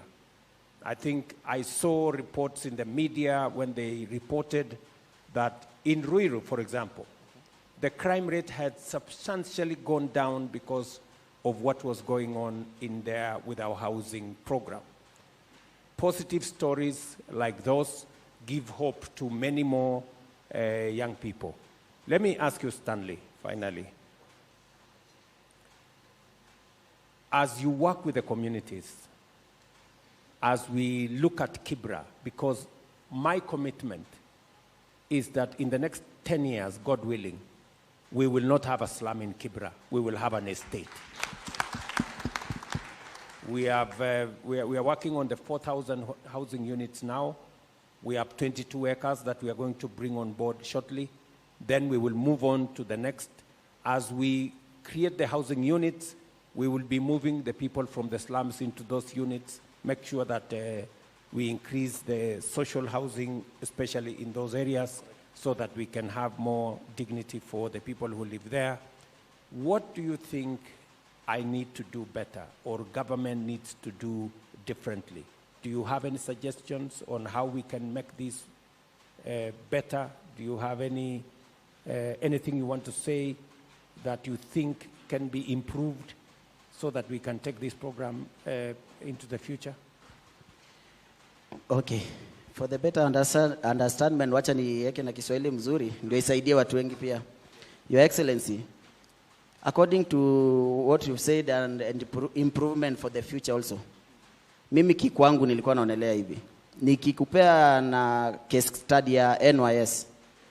NYS ilipokuja mtaa ndio ilitusaidia ikatuwekea lami, ikatupitishia lami, hatukuwa na lami. Ndio ilituwekea tule choo zenye tuliekewa hapo hivyo kidogo kidogo kutusava hapo hivyo. But by the end of the day vijana walipokuwa nafanya kazi, scandal ikalipuka katikati. Ikawa vijana wote wakose kazi, mradi zenye zilikuwa zimeachwa nusu zilikuwa zimeendelea zikaachwa nusu zikabidi zishie hapo. Na remember that NYS ndio ilikuwa imetuletea mpaka Huduma Center Kibra, ikatuletea hizo choo, ikatusaidia kwa zile hygienic. On my view, hata wakati tulikuwa kwa public participation, ukiambia Mr. Chair Kuria, nilikuwa nimesema in order to safeguard this project na iende mbali, let the money meant for the housing remain for the housing and free from corruption. If you tame corruption, everything will be okay.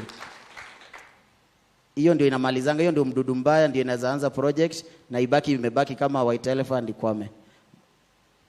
Very good. I think let's give him a clap. What Stanley is saying, this project must have integrity.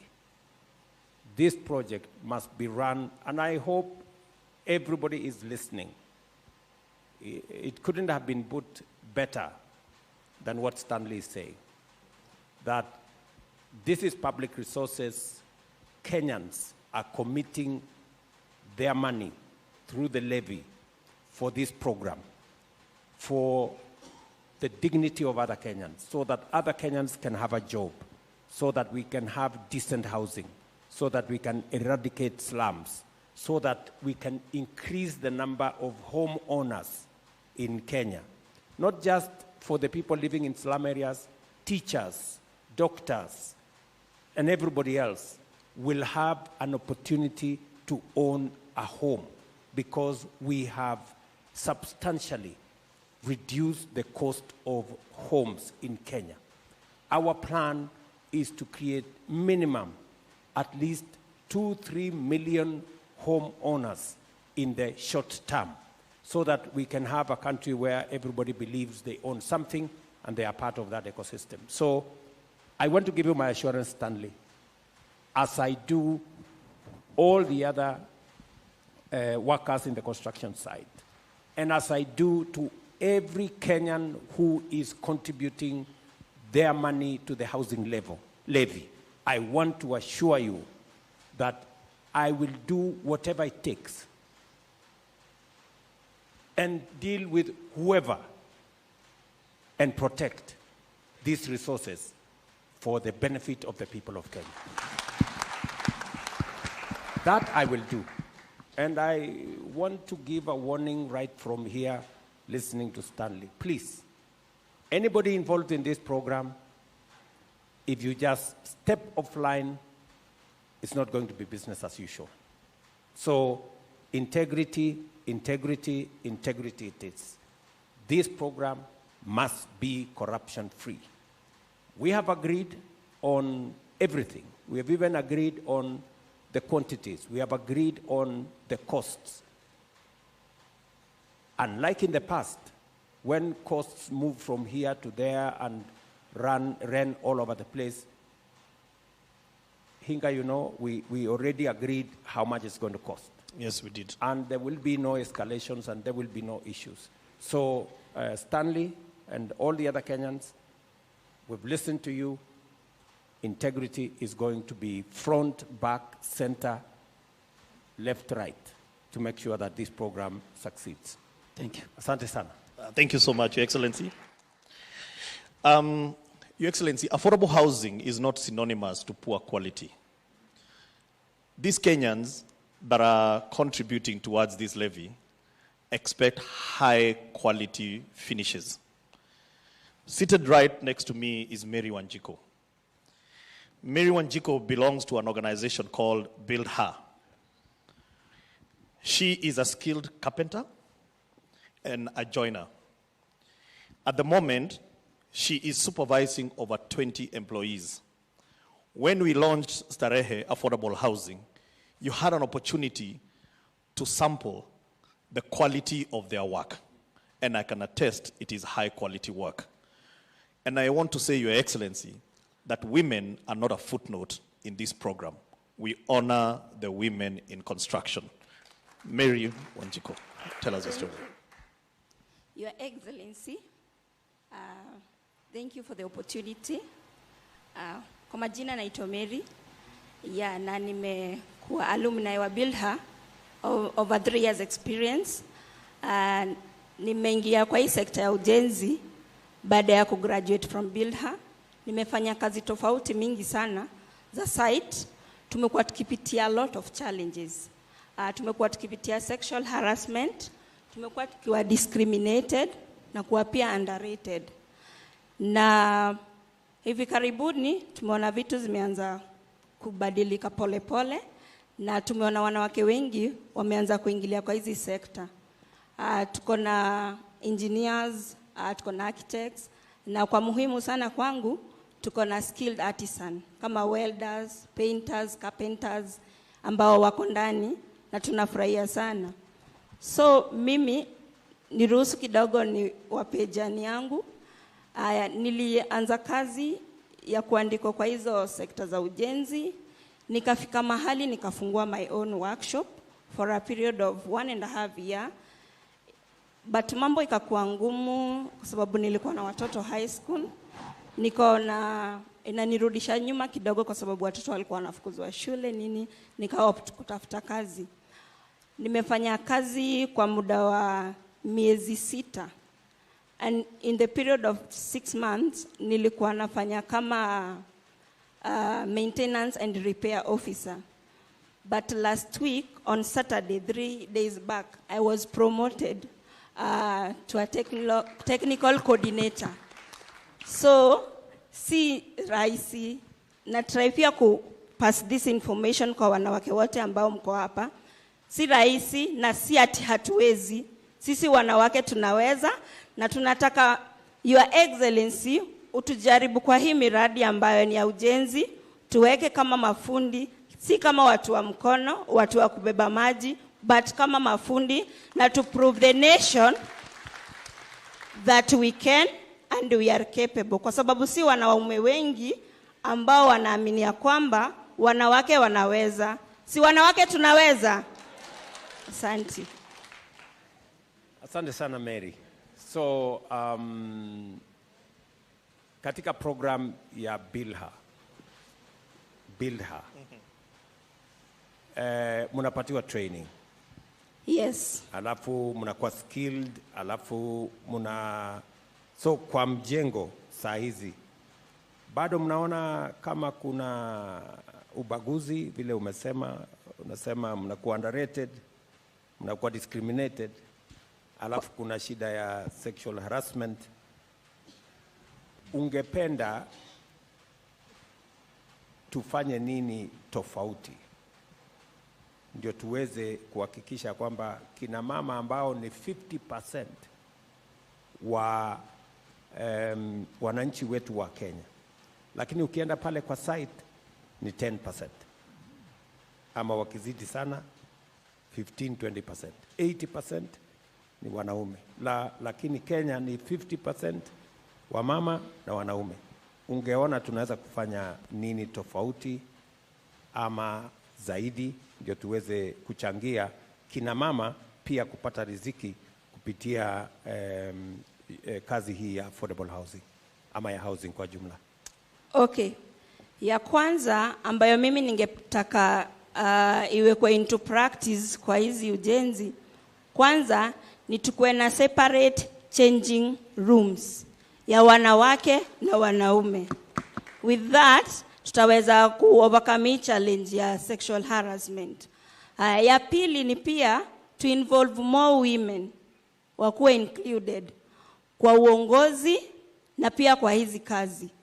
Kwa sababu wakati unaenda kwa site, unapata a woman is a leader, ama yeye ndio supervisor ama foreman, utakuwa wewe kama woman utafeel more encouraged that kuna mwanamke mwenzako ambaye ako pale juu na pia wewe ungetaka kufikia hapo. So mkinvolve more women on these sectors, itakuwa a big up for us. Thank you very much, Mary. Tumpigie makofi. Huyu Mary amesema two things, very critical. And I hope the board that is listening, wherever they are, and the ministry will provide guidance. Yes. Kwamba pale kwenye site, to the extent possible, we must have separate changing rooms. Correct. And so that we protect, and even separate toilets so that we protect women from unnecessary harassment. And number two, we must mentor more women. I think listening to her, that's what she's saying. We must give more women a chance. We must give more women an opportunity. And women must also wajiamini pia, vile Mary anajiamini. Si ndio? Wajiamini pia ndio waweze kuingia katika hiyo space. Kuna muungwana mmoja anaitwa Musa. Ako pale nyuma. Na tumemsikia ya kwamba huyo bwana amesaidia sana kuwapa nafasi. Wanjiru here is a witness. Musa, hebu tueleze kidogo ni vipi tungechangia kuhakikisha kwamba na wewe kama mtu ambaye ni supervisor kwa site, utendakazi wa kina mama, ungependa tuseme uko na maoni gani? Kwanza nashukuru sana kupata hii fursa. Jambo ni moja, kila mara wakati tunapea kina mama nafasi, huwa anahakikisha it is 100% done. Hiyo ndio jambo moja. So mimi hupenda kufanya nao sana. Katika wakati president alikuja kututembelea, alipata tukiwa na wengine, walikuwa na wanafunzi, walituonyesha kwamba wanaweza kuhitimu na kufanya hiyo kazi. Sasa tunapoongea, Jackie ni mmoja wao hapa, kuna mwingine pia tumetembea nao, wanasimamia upande wa stima. So Mr. President, mimi naweza sema upande wa kina mama ni kwamba hao wenyewe wamejituma kuonyesha kwamba wanaweza kufanya kazi kwa 100% bila kuwa. Asante. Thank you very much. Two things. Nikisikiza Musa anasema pia kina mama mjitume. Si ndio? Musa anasema kina mama mjitume na mujiamini. Na pia hizi courses zote pale nyuma watu walikuwa wanafikiria kwamba course ya plumbing, electrician, painter, welder, seremala ni ya wanaume ama ni ya watu wa chini. Mimi nataka niwaeleze ya kwamba kazi ni kazi. Ile inakuwekea riziki ndio kazi. So nawauliza vijana, kina mama hasa, wajitume, wachukue hizo course, wachukue example ya Jackie hapa na wale na Mary hapo na wale wengine, wajue ya kwamba hii kazi inawezekana ifanyike pia na kina mama. Asante sana. Thank you very much, Your Excellency. There is one attribute, Your Excellency, that you have, which is that you don't keep grudges. And irrespective of what people did and said to you, you have put that in the past. There is a young man who has become your ambassador for affordable housing program in the universities. I will let him speak for himself. Anthony Manyara. Your Excellency, the tragedy, and sometimes when we are having this conversation about housing, sometimes there is a very big disconnect. Because sometimes we ask ourselves, do we all live in this country? Today, majority of our students live in slums. They live in slums to go to the universities, and they are facing all manner of challenges. A lot of illicit drugs and so on and so forth. So because of this program, one of the things that our committees have instituted is what is called institutional housing. We will now build many more student hostels so that students can live in campus, study in campus, and in dignity. Anthony Manyara, over to you. Thank you so much. Mheshimiwa Rais, my name is Anthony Manyara. I'm the president for Kenya University Students Organization, KUSO. I'm also the president of East African Students Union. That is the umbrella body for all university students across East Africa. I'm an architectural graduate, but I'm pursuing law as a second degree. Ile wakati ambayo ulikuwa nafanya PhD pale University of Nairobi, I was the president of SONU that time. And I believe along the corridors mahali tulikuwa tunapatana. That time, if you remember very well, I had more security more than you pale university. Wakati tulikuwa tunapatana kwa hizo corridor, I remember that wewe huko unaishi hostel. Lakini najua ukipitia huko ulikuwa unapata wanafunzi wanaishi in areas that people of today cannot contemplate students living. We normally say that comrades are barometers of wisdom and catheters of knowledge. We want to see a scenario in which students live in decent places. And kidogo nitajanganya na siasa ndio nikueleze barabara ambayo tumekuja. Wakati wa the previous government, the university students were very much associated with the opposition. And it came across even, it spilled over even in your leadership. But we had a pact. We talked with PS Hinga. We had talked with the former minister who was there for housing. And we decided to see how our students can live in places that are not just decent, but safe. Ukienda kwa mahali penye wanafunzi wanaishi sahi, utapata wanaishi kwa slums, utapata hostels. Let's take, for instance, University of Nairobi, we have, let me take just an example of Mamlaka Hostel. Ukienda pale mahali wanafunzi wanaishi, still the spaces are too small. And some universities, the issues are even worse. What are the risks that we see subjected to students when they live outside the universities? We see issues of rape. We see a lot of killings. Kuna wanafunzi wanaibiwa bags zao. All these issues that are associated with this matter led us, because I remember very well, nilikuwa ile mlengo ingine ya siasa. But wakati PS Hinga alinipigia simu, akaniambia president amesema instead ya kushinda mmefunga barabara, kufanya maandamano, sijui nini, kuja tuone namna gani tunatafutia wanafunzi nini nafasi. I remember very well, Mr. President, that when we talked with PS Hinga and they decided to appoint me as the ambassador for affordable housing plan, that time we were doing the public participation for finance bill, and after realizing the kind of changes we can make, can we make an agreement between the Kenya University Students Organization? We see how students can be incorporated, leveraging on the affordable housing plan. We have affordable student accommodation. Juzi, because tumeanza kufanya tours, nimeenda pale Kisii University, for instance. Nikapata ya kwamba kuna groundbreaking. Wanafunzi kama walikuwa na hostels 600, because they are around 600 thereabouts. And they want to increase them to a number of more than 3,500. That tells you very many students who are housed outside will be able to be accommodated inside. That is a big impact going forward. Thank you. Asante sana, Anthony, and thank you very much for working with us. Kwa sababu hii program ni program ambayo, when we talk about affordable housing, it cuts across.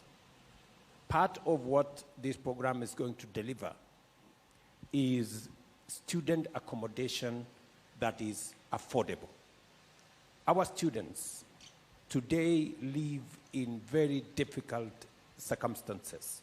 They live in indecent slum areas with all manner of challenges, as been explained by Anthony, rape, theft, harassment.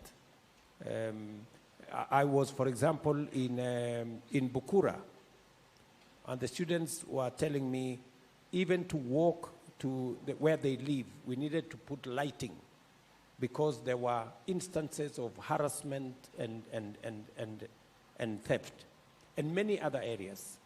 So I want to commit to the student fraternity that under this program, we are going to have a serious rollout. It is already underway on student accommodation that's going to be affordable, decent, and is going to be revolutionary to make sure that our students have a place to stay.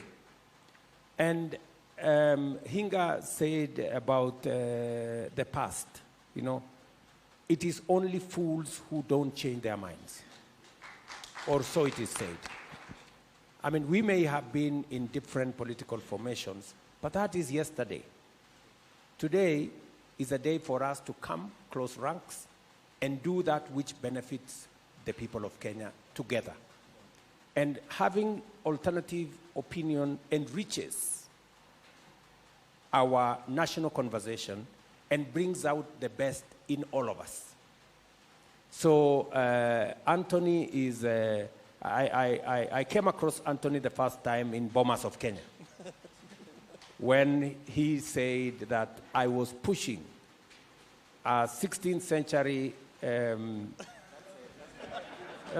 that's Matere, or they were in the same group with Matere. So, but they now realize that this is not about a 16th century equipment. This is about real people. This is about real opportunities. This is about real chances for all of us to move our country to the next level. So Anthony and your team and Matere and all the other people, I want to tell you that in our equation, everybody has a role to play. It doesn't matter which side of the political divide you come from. Thank you very much. Thank you very much. And in wrapping up, Your Excellency, is a good friend of mine. In the year 2018, when we did Park Road development, we said that this affordable housing program, Your Excellency, is not about four walls and a roof. We have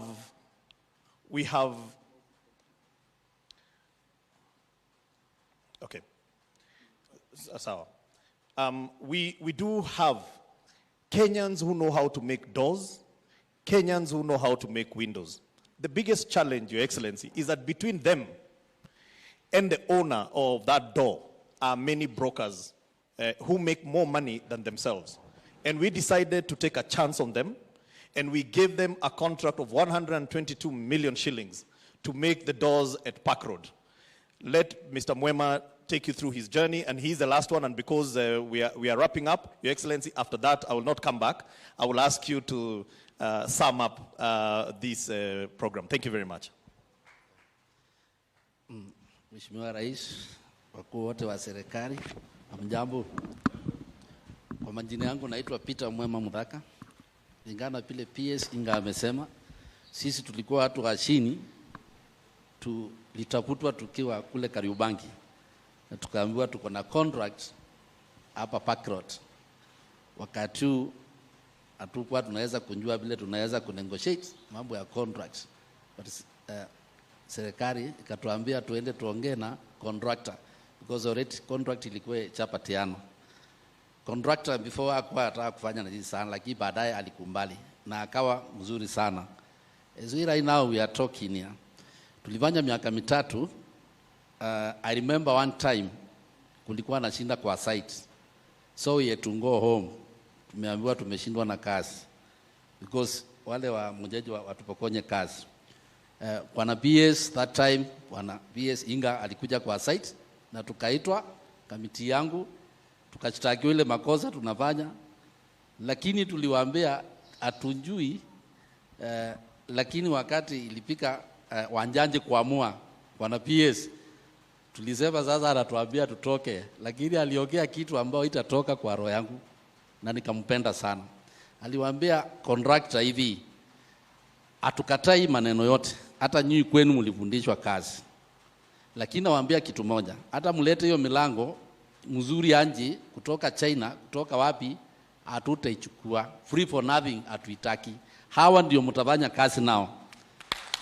That day mchina nakumbuka contractor alipigia simu saa 6 usiku akaniambia group yako tukutane saa 12 kwa site. Na akapanilika. Ile training tulipewa na Mchina pale ya kufanya usiku na mchana. Wengine hatukuwa tunajua mambo mingi. Naweza kusema after hiyo contract tulifanya kitu ya maajabu wakati rais uliingia, na tukaona because tulikuwa tumeonja hiyo pesa kabla handshake ingia ikasimama. Sasa tukasema sasa kazi imepotea tena because tulionja hiyo tamu, ni mzuri ukweli. Tukawa hiyo pesa hatuna, tunataka kujenga na hakuna sites. Wakati uliingia tuliona maajabu ukitangaza kama nyumba zikanjengwa, na kwa vile wale wanjui kama kazi ni mzuri, wakati ulitangaza ya kwanza tulifurahia sana, na tukaandikia PS barua tukamwambia tumejipanga, na akatuambia sasa si hapa Nairobi peke yake, lazima hii ujumbe yote mlifanywa pale iende Kenya mzima mahali kuna njengwa. Actually tulifanya hivyo mzuri sana. Musea under entry iridhaa wa Musea ndio anafeti mafundi wote, makapenda ndio anatupatia. Saa hiyo ndugu ameongea hapa, nimempatia technical team ambao wanatrainiwa kwao saa hii, wale watafanya hii milango ndio inaenda huko Kibera this one. Na huyo amenipa makapenda, tumempatia watu wetu wa training wa national. Tumejiunga kikundi kubwa sana kutoka kwa subsector ya national Jua Kali of Kenya, ambao CEO wake ako hapa asimame. Huyu ndio mkubwa wetu wa Jua Kali, bwana Richard Mutati.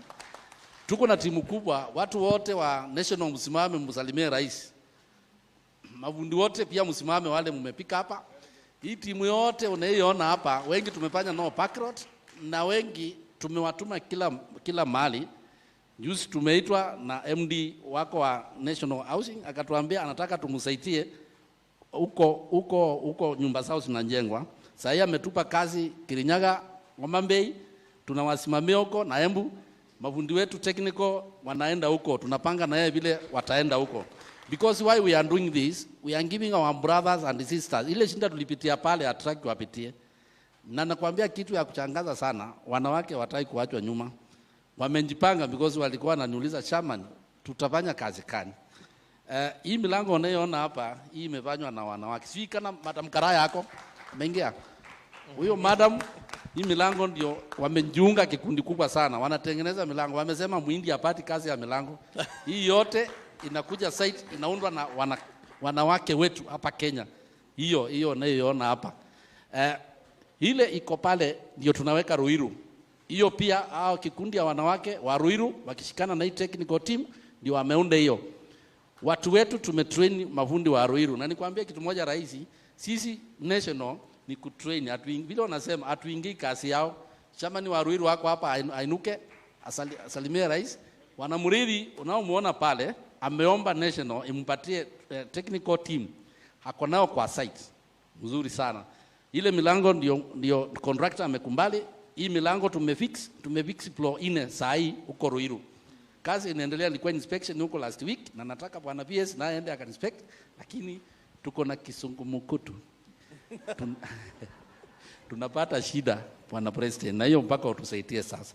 Mimi nimeongea, tumeshoka. Hao mafundi wetu wanaofanya kazi especially carpenters na welders na fitters, tunaenda nyumbani bila pesa. Why I'm saying this? Developer anatupatia contract. Tunaelewana mzuri sana. Anatuambia ana pesa, wewe weka. Tukienda kwa hizi bank zetu wanatungojea pale kwa ofisi. Watuambia umekuja hii. Unajua hii mambo yako anafurahia sana.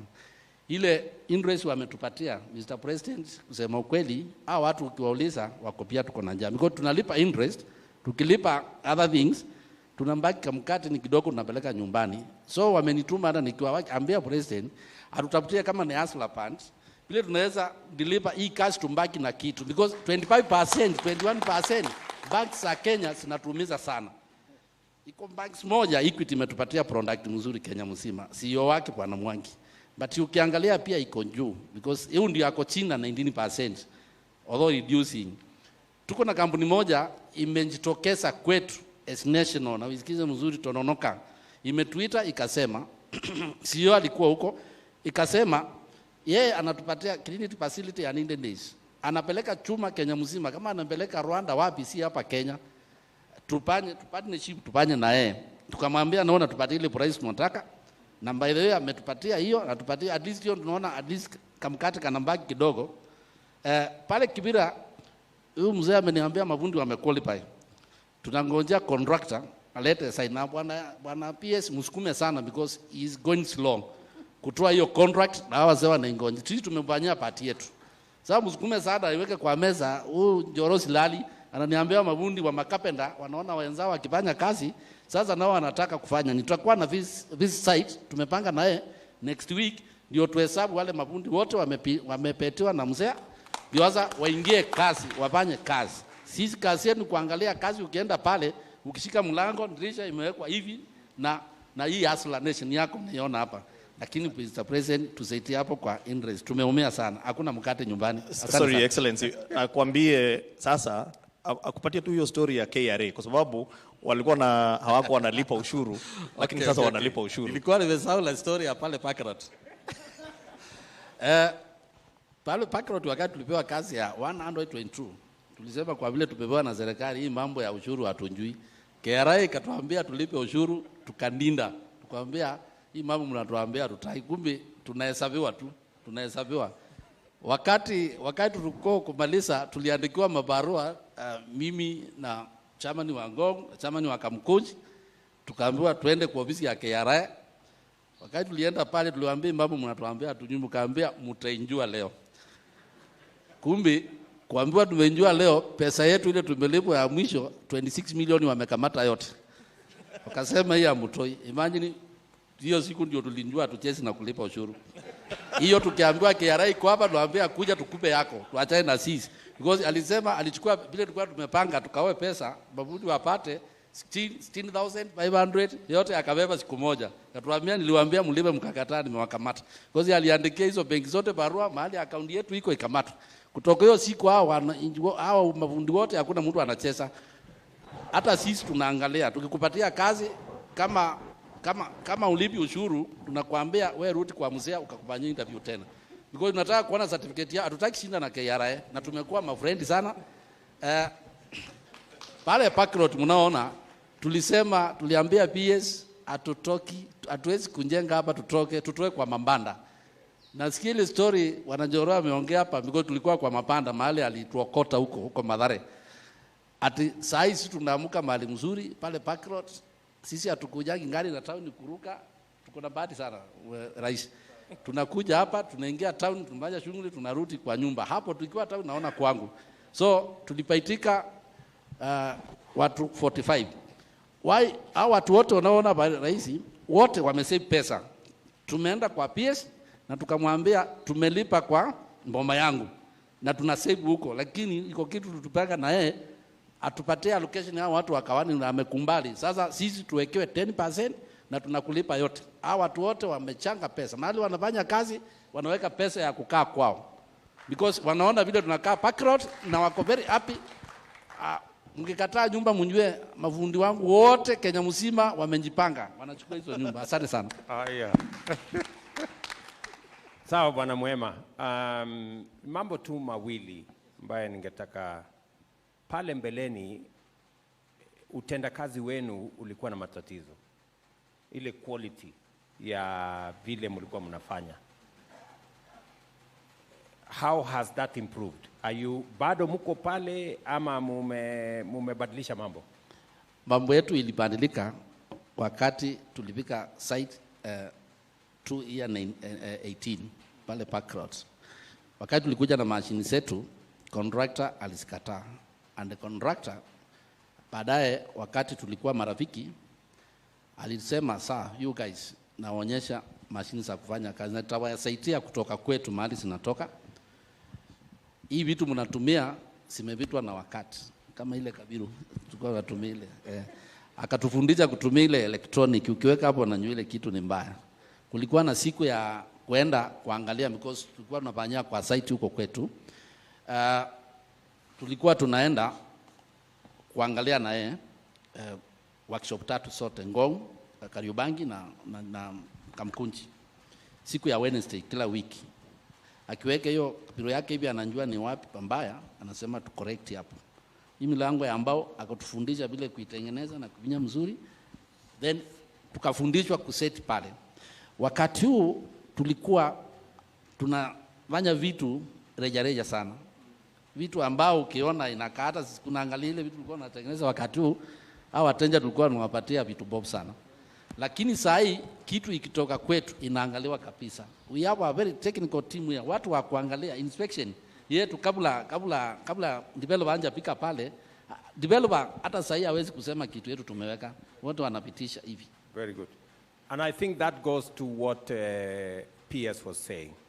Affordable does not mean poor quality. And the capacity building that has been done on our jua kali sector, pale nyuma walikuwa wanatengeneza ile tu kuharakisha. Hata unasikia Mwema mwenyewe anasema kweli tulikuwa tunafanya makosa. Wale wateja wetu tulikuwa tunawapatia vitu substandard. Lakini leo kwa sababu ya program hii ya affordable housing, vile tulisema ya kwamba wale contractors tumewapatia kazi, wakijaribu kuleta watu wao tunawaambia hapana, hii kazi itafanywa na Wakenya, itafanywa na mafundi wa Kenya, dirisha itafanywa na mafundi wa Kenya, milango itafanywa na mafundi wa Kenya. Ile kitu watafanya ni kufanya kazi na wao to improve the quality of what they are doing so that it meets the standard of the construction. And because of we insisted, the contractors were trying to say the Juakali people are doing substandard work. We told them it is your responsibility to train, empower, build capacity of the Juakali sector so that they develop the standard products we are looking for. And I want to commend the Juakali sector. They have upped their game. Mwema now says, even them, they appreciate that they are now doing very quality doors, windows, hinges and other facilities. Ni kweli bwana Mwema? Ndio unaona milango kama hii na watu wanafikiri tumeleta hii milango hapa kama sinema. Hii milango ndio inaenda Kibera. Hii milango ndio inaenda kule Ruiru. These are real doors built by real people. Na wamesema, ananiambia wametoa kwa site kuja kuweka hapa ndio watu wajue. They are now doing good quality stuff and we have managed to improve what they are doing. Number 2, bwana Mwema, katika hii program yako ambayo unafanya na mafundi, umeniambia ya kwamba mambo ya interest inawaletea matatizo. Na lakini pia hapo umesema kwamba na nyinyi pia mnachikaza kuhakikisha kwamba mafundi wenu na biashara zenu inalipa ushuru. Sio namna hiyo? Which is very good. Na sasa hapo kwa interest hamna kesi sasa na KRA. So pale sasa kwa interest tulikuwa na mambo kidogo, lakini nimekusikia. Tutaketi chini kama serikali tuone how do we assist you the same way we are assisting the contractors on making sure that we moderate the costs ndio muweze kupata pesa. Nafikiri Hinga and your team umesikia vile wamesema, watu wa treasury wamesikia. Tutaketi chini, we will come back to you on what we can do to help you out. Tumekubaliana. Lakini overall, mimi nikisikia vile tunaongea hapa, mambo muhimu imejadiliwa. Hapa tunaongea kila mmoja wetu achangie katika kubadilisha Kenya. Either kupitia kwa ushuru, kupitia kwa levies and whatever we are doing. Nimesikia hapa, we are improving the quality of what we are doing. We are building the capacity of our what we call Juakali, yet actually it is our manufacturing sector. Those who manufacture our doors, those who manufacture our windows, those who are involved in construction equipment, making steel, making cement, making all the other products. Everybody is upping their game because there is now an opportunity and there is scale of doing work at a higher scale. I'm also hearing that all of us here have embraced the culture of saving. Ukisikia Stanley pale anaongea mambo ya saving. Ukisikia Shadrach, Meshach pale anasema saving. Mwema anasema saving. Wanjiru hapa is talking about saving. So all of us are embracing the culture of savings as a nation. We're also embracing the culture of paying our taxes. And we are also embracing the culture of us moving together as a nation. Therefore, I am very proud that we are all moving in the same direction. So, asanteni sana. Thank you very much, Bwana Obed. Asante sana, Stanley, and everybody around this, Mary, and my good friend Anthony, and Jackie here, and all of us. Na asante sana, my friend Kakai. Sisi wote, we are one team, and it is my hope that we will take this country to the next level together. Asante sana. Thank you very much, Your Excellency. Tumeshukuru sana. Back to you. Your Excellency, if we can just have a picture with the artisans.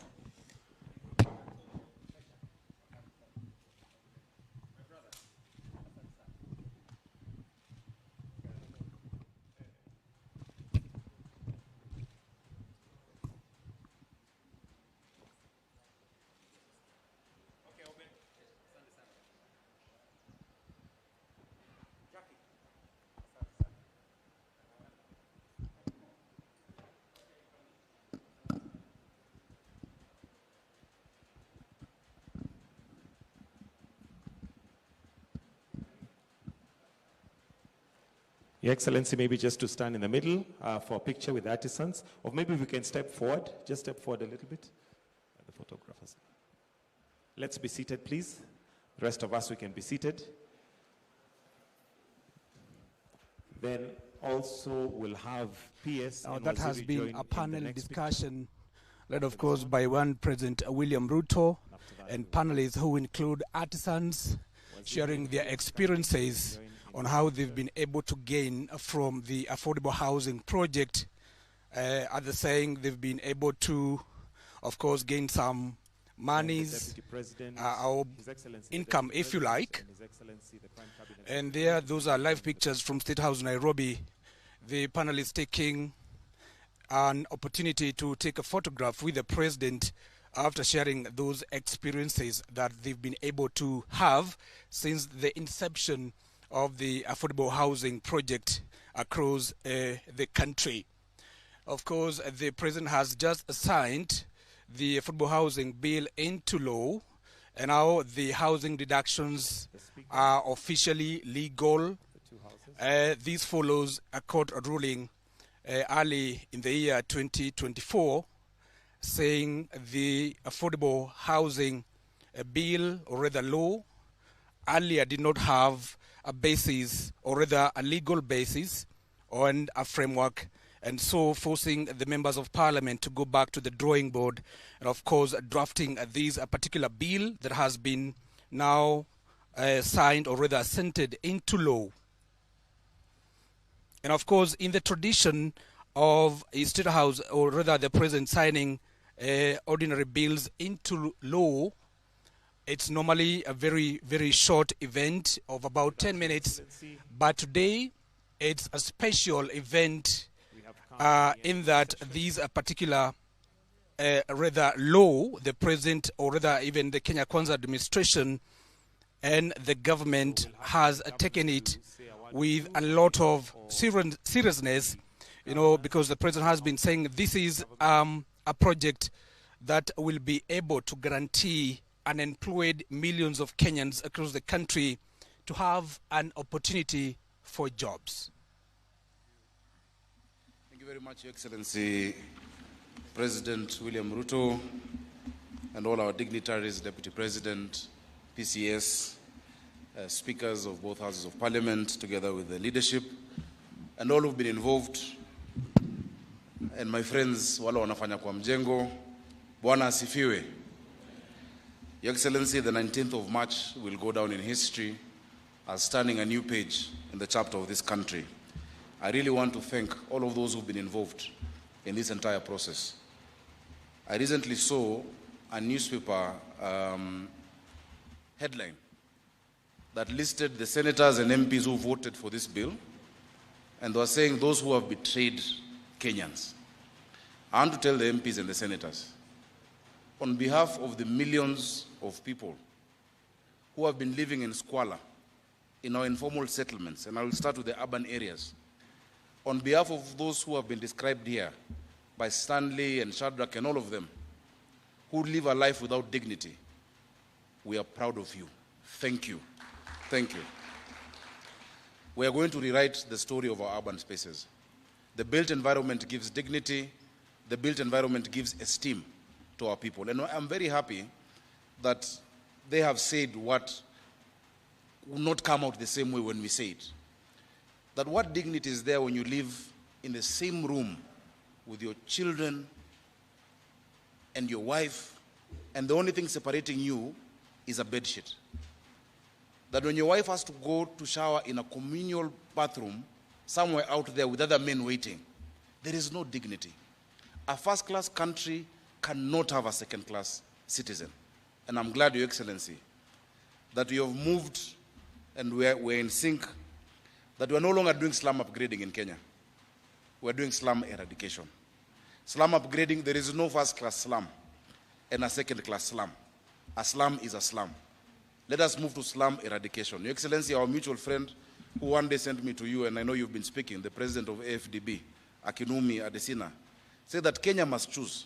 We cannot be number one in the marathon and number one in slums. We must choose one of the two. Either we are number one in marathon or number one in the slums. And I agreed with him. I'm so happy because, Your Excellency, just one of these projects, for instance, if we did in committee, can eradicate the entire Kahawa Soweto slum. 3 or 4 of these, because people forget, many of our informal settlements are only one single story, as Jenda Ju. With just a tenth of that space and the decanting that I've heard PS Hinga talking about, and thank you so much for your commitment, we can be able to change the destiny of our country.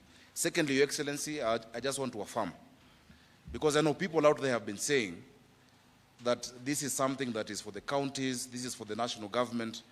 I would wish to tell them, devolution is not a competition. Devolution is partnership. Devolution is partnership between levels of government to make sure that we serve our people the best. It is based on the principle of subsidiarity, that a service is best offered closest to the benefit of that. So as counties, we are partners. You know, it is like a bird flying, asking, for me to fly, which wing do I need, the left wing or the right wing? A bird needs both wings for it to fly, both the national government and the county government. And on behalf of my colleagues, I want to tell you and commit that we will partner.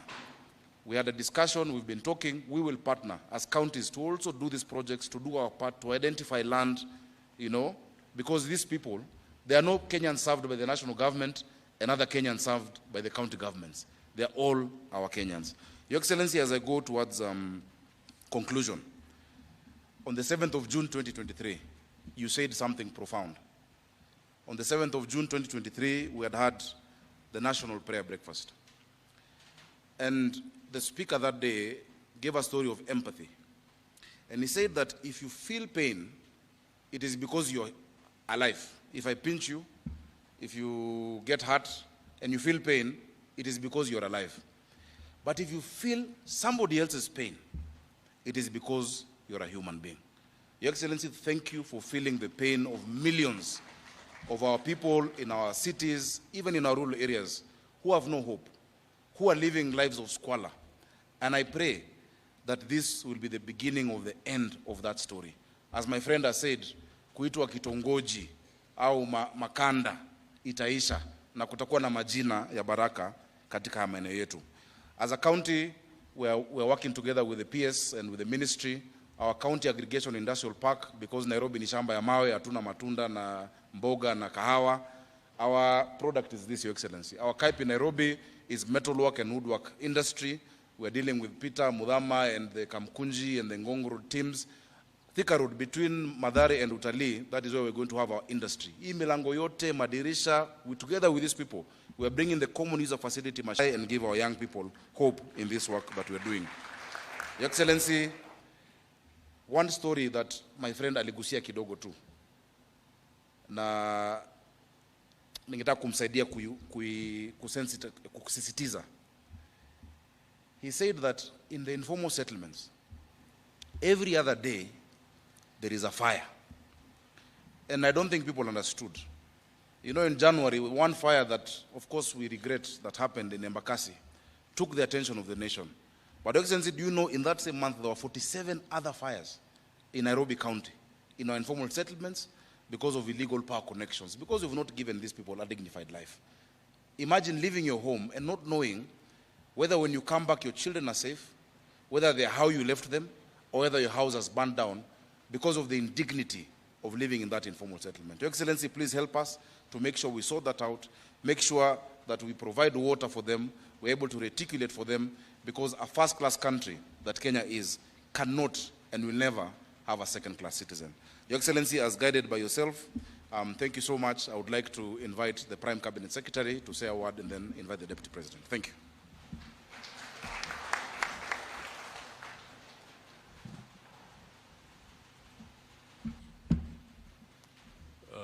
Thank you, Your Excellency, and the Deputy President, brothers and sisters. Today, a good story has been told. But the significant thing is that it is a story that is factual. It's not fiction. I think that is extremely important, that the whole journey to providing housing, decent housing, affordable housing to the Kenyan people is now not fiction, but it's a fact that is being undertaken. The second thing I would just like to point out, Your Excellency, is that cherry picking of constitutional provisions is one of our most unfortunate habits as Kenyan people. Because providing shelter to all Kenyans is a constitutional provision. Providing water to all Kenyans is a constitutional provision. Providing education is a constitutional provision. And so is the need to provide free and open conversation and dialogue. But the problem is that we have been spending so much time cherry-picking the convenient ones, but it takes courage to address the other constitutional provisions which are not about just speaking, but being very practical.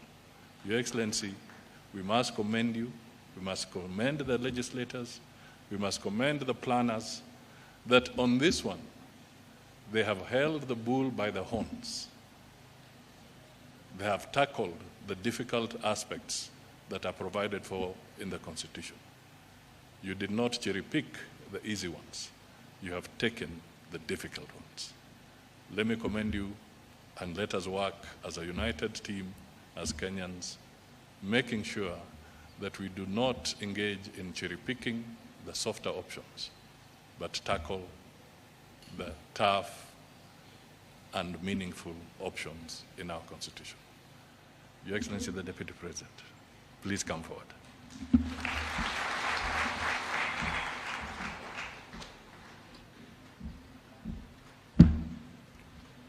Your Excellency, our President, the Prime Cabinet Secretary and Cabinet Ministers present, the Speakers of the two Houses, and everybody here, I want to say that today is a very momentous occasion for our great republic. You are assenting the Affordable Housing Bill 2023 into law. This morning, Your Excellency, clears the path for dignifying our people by giving them shelter, and again for creating employment for our young people. Your Excellency, when this program ran into problems from our critics and we had challenges before the courts of law, you provided leadership, and we admire your tenacity to do the right thing. And you did indicate to us that we must have respect for the rule of law, constitutionalism, and independent institutions.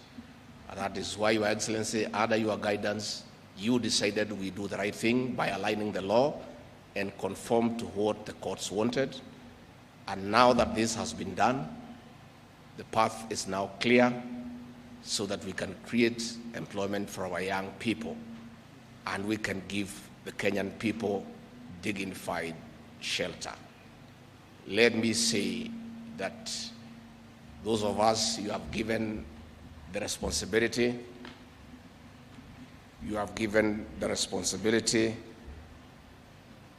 to deal with matters drug abuse and alcoholism.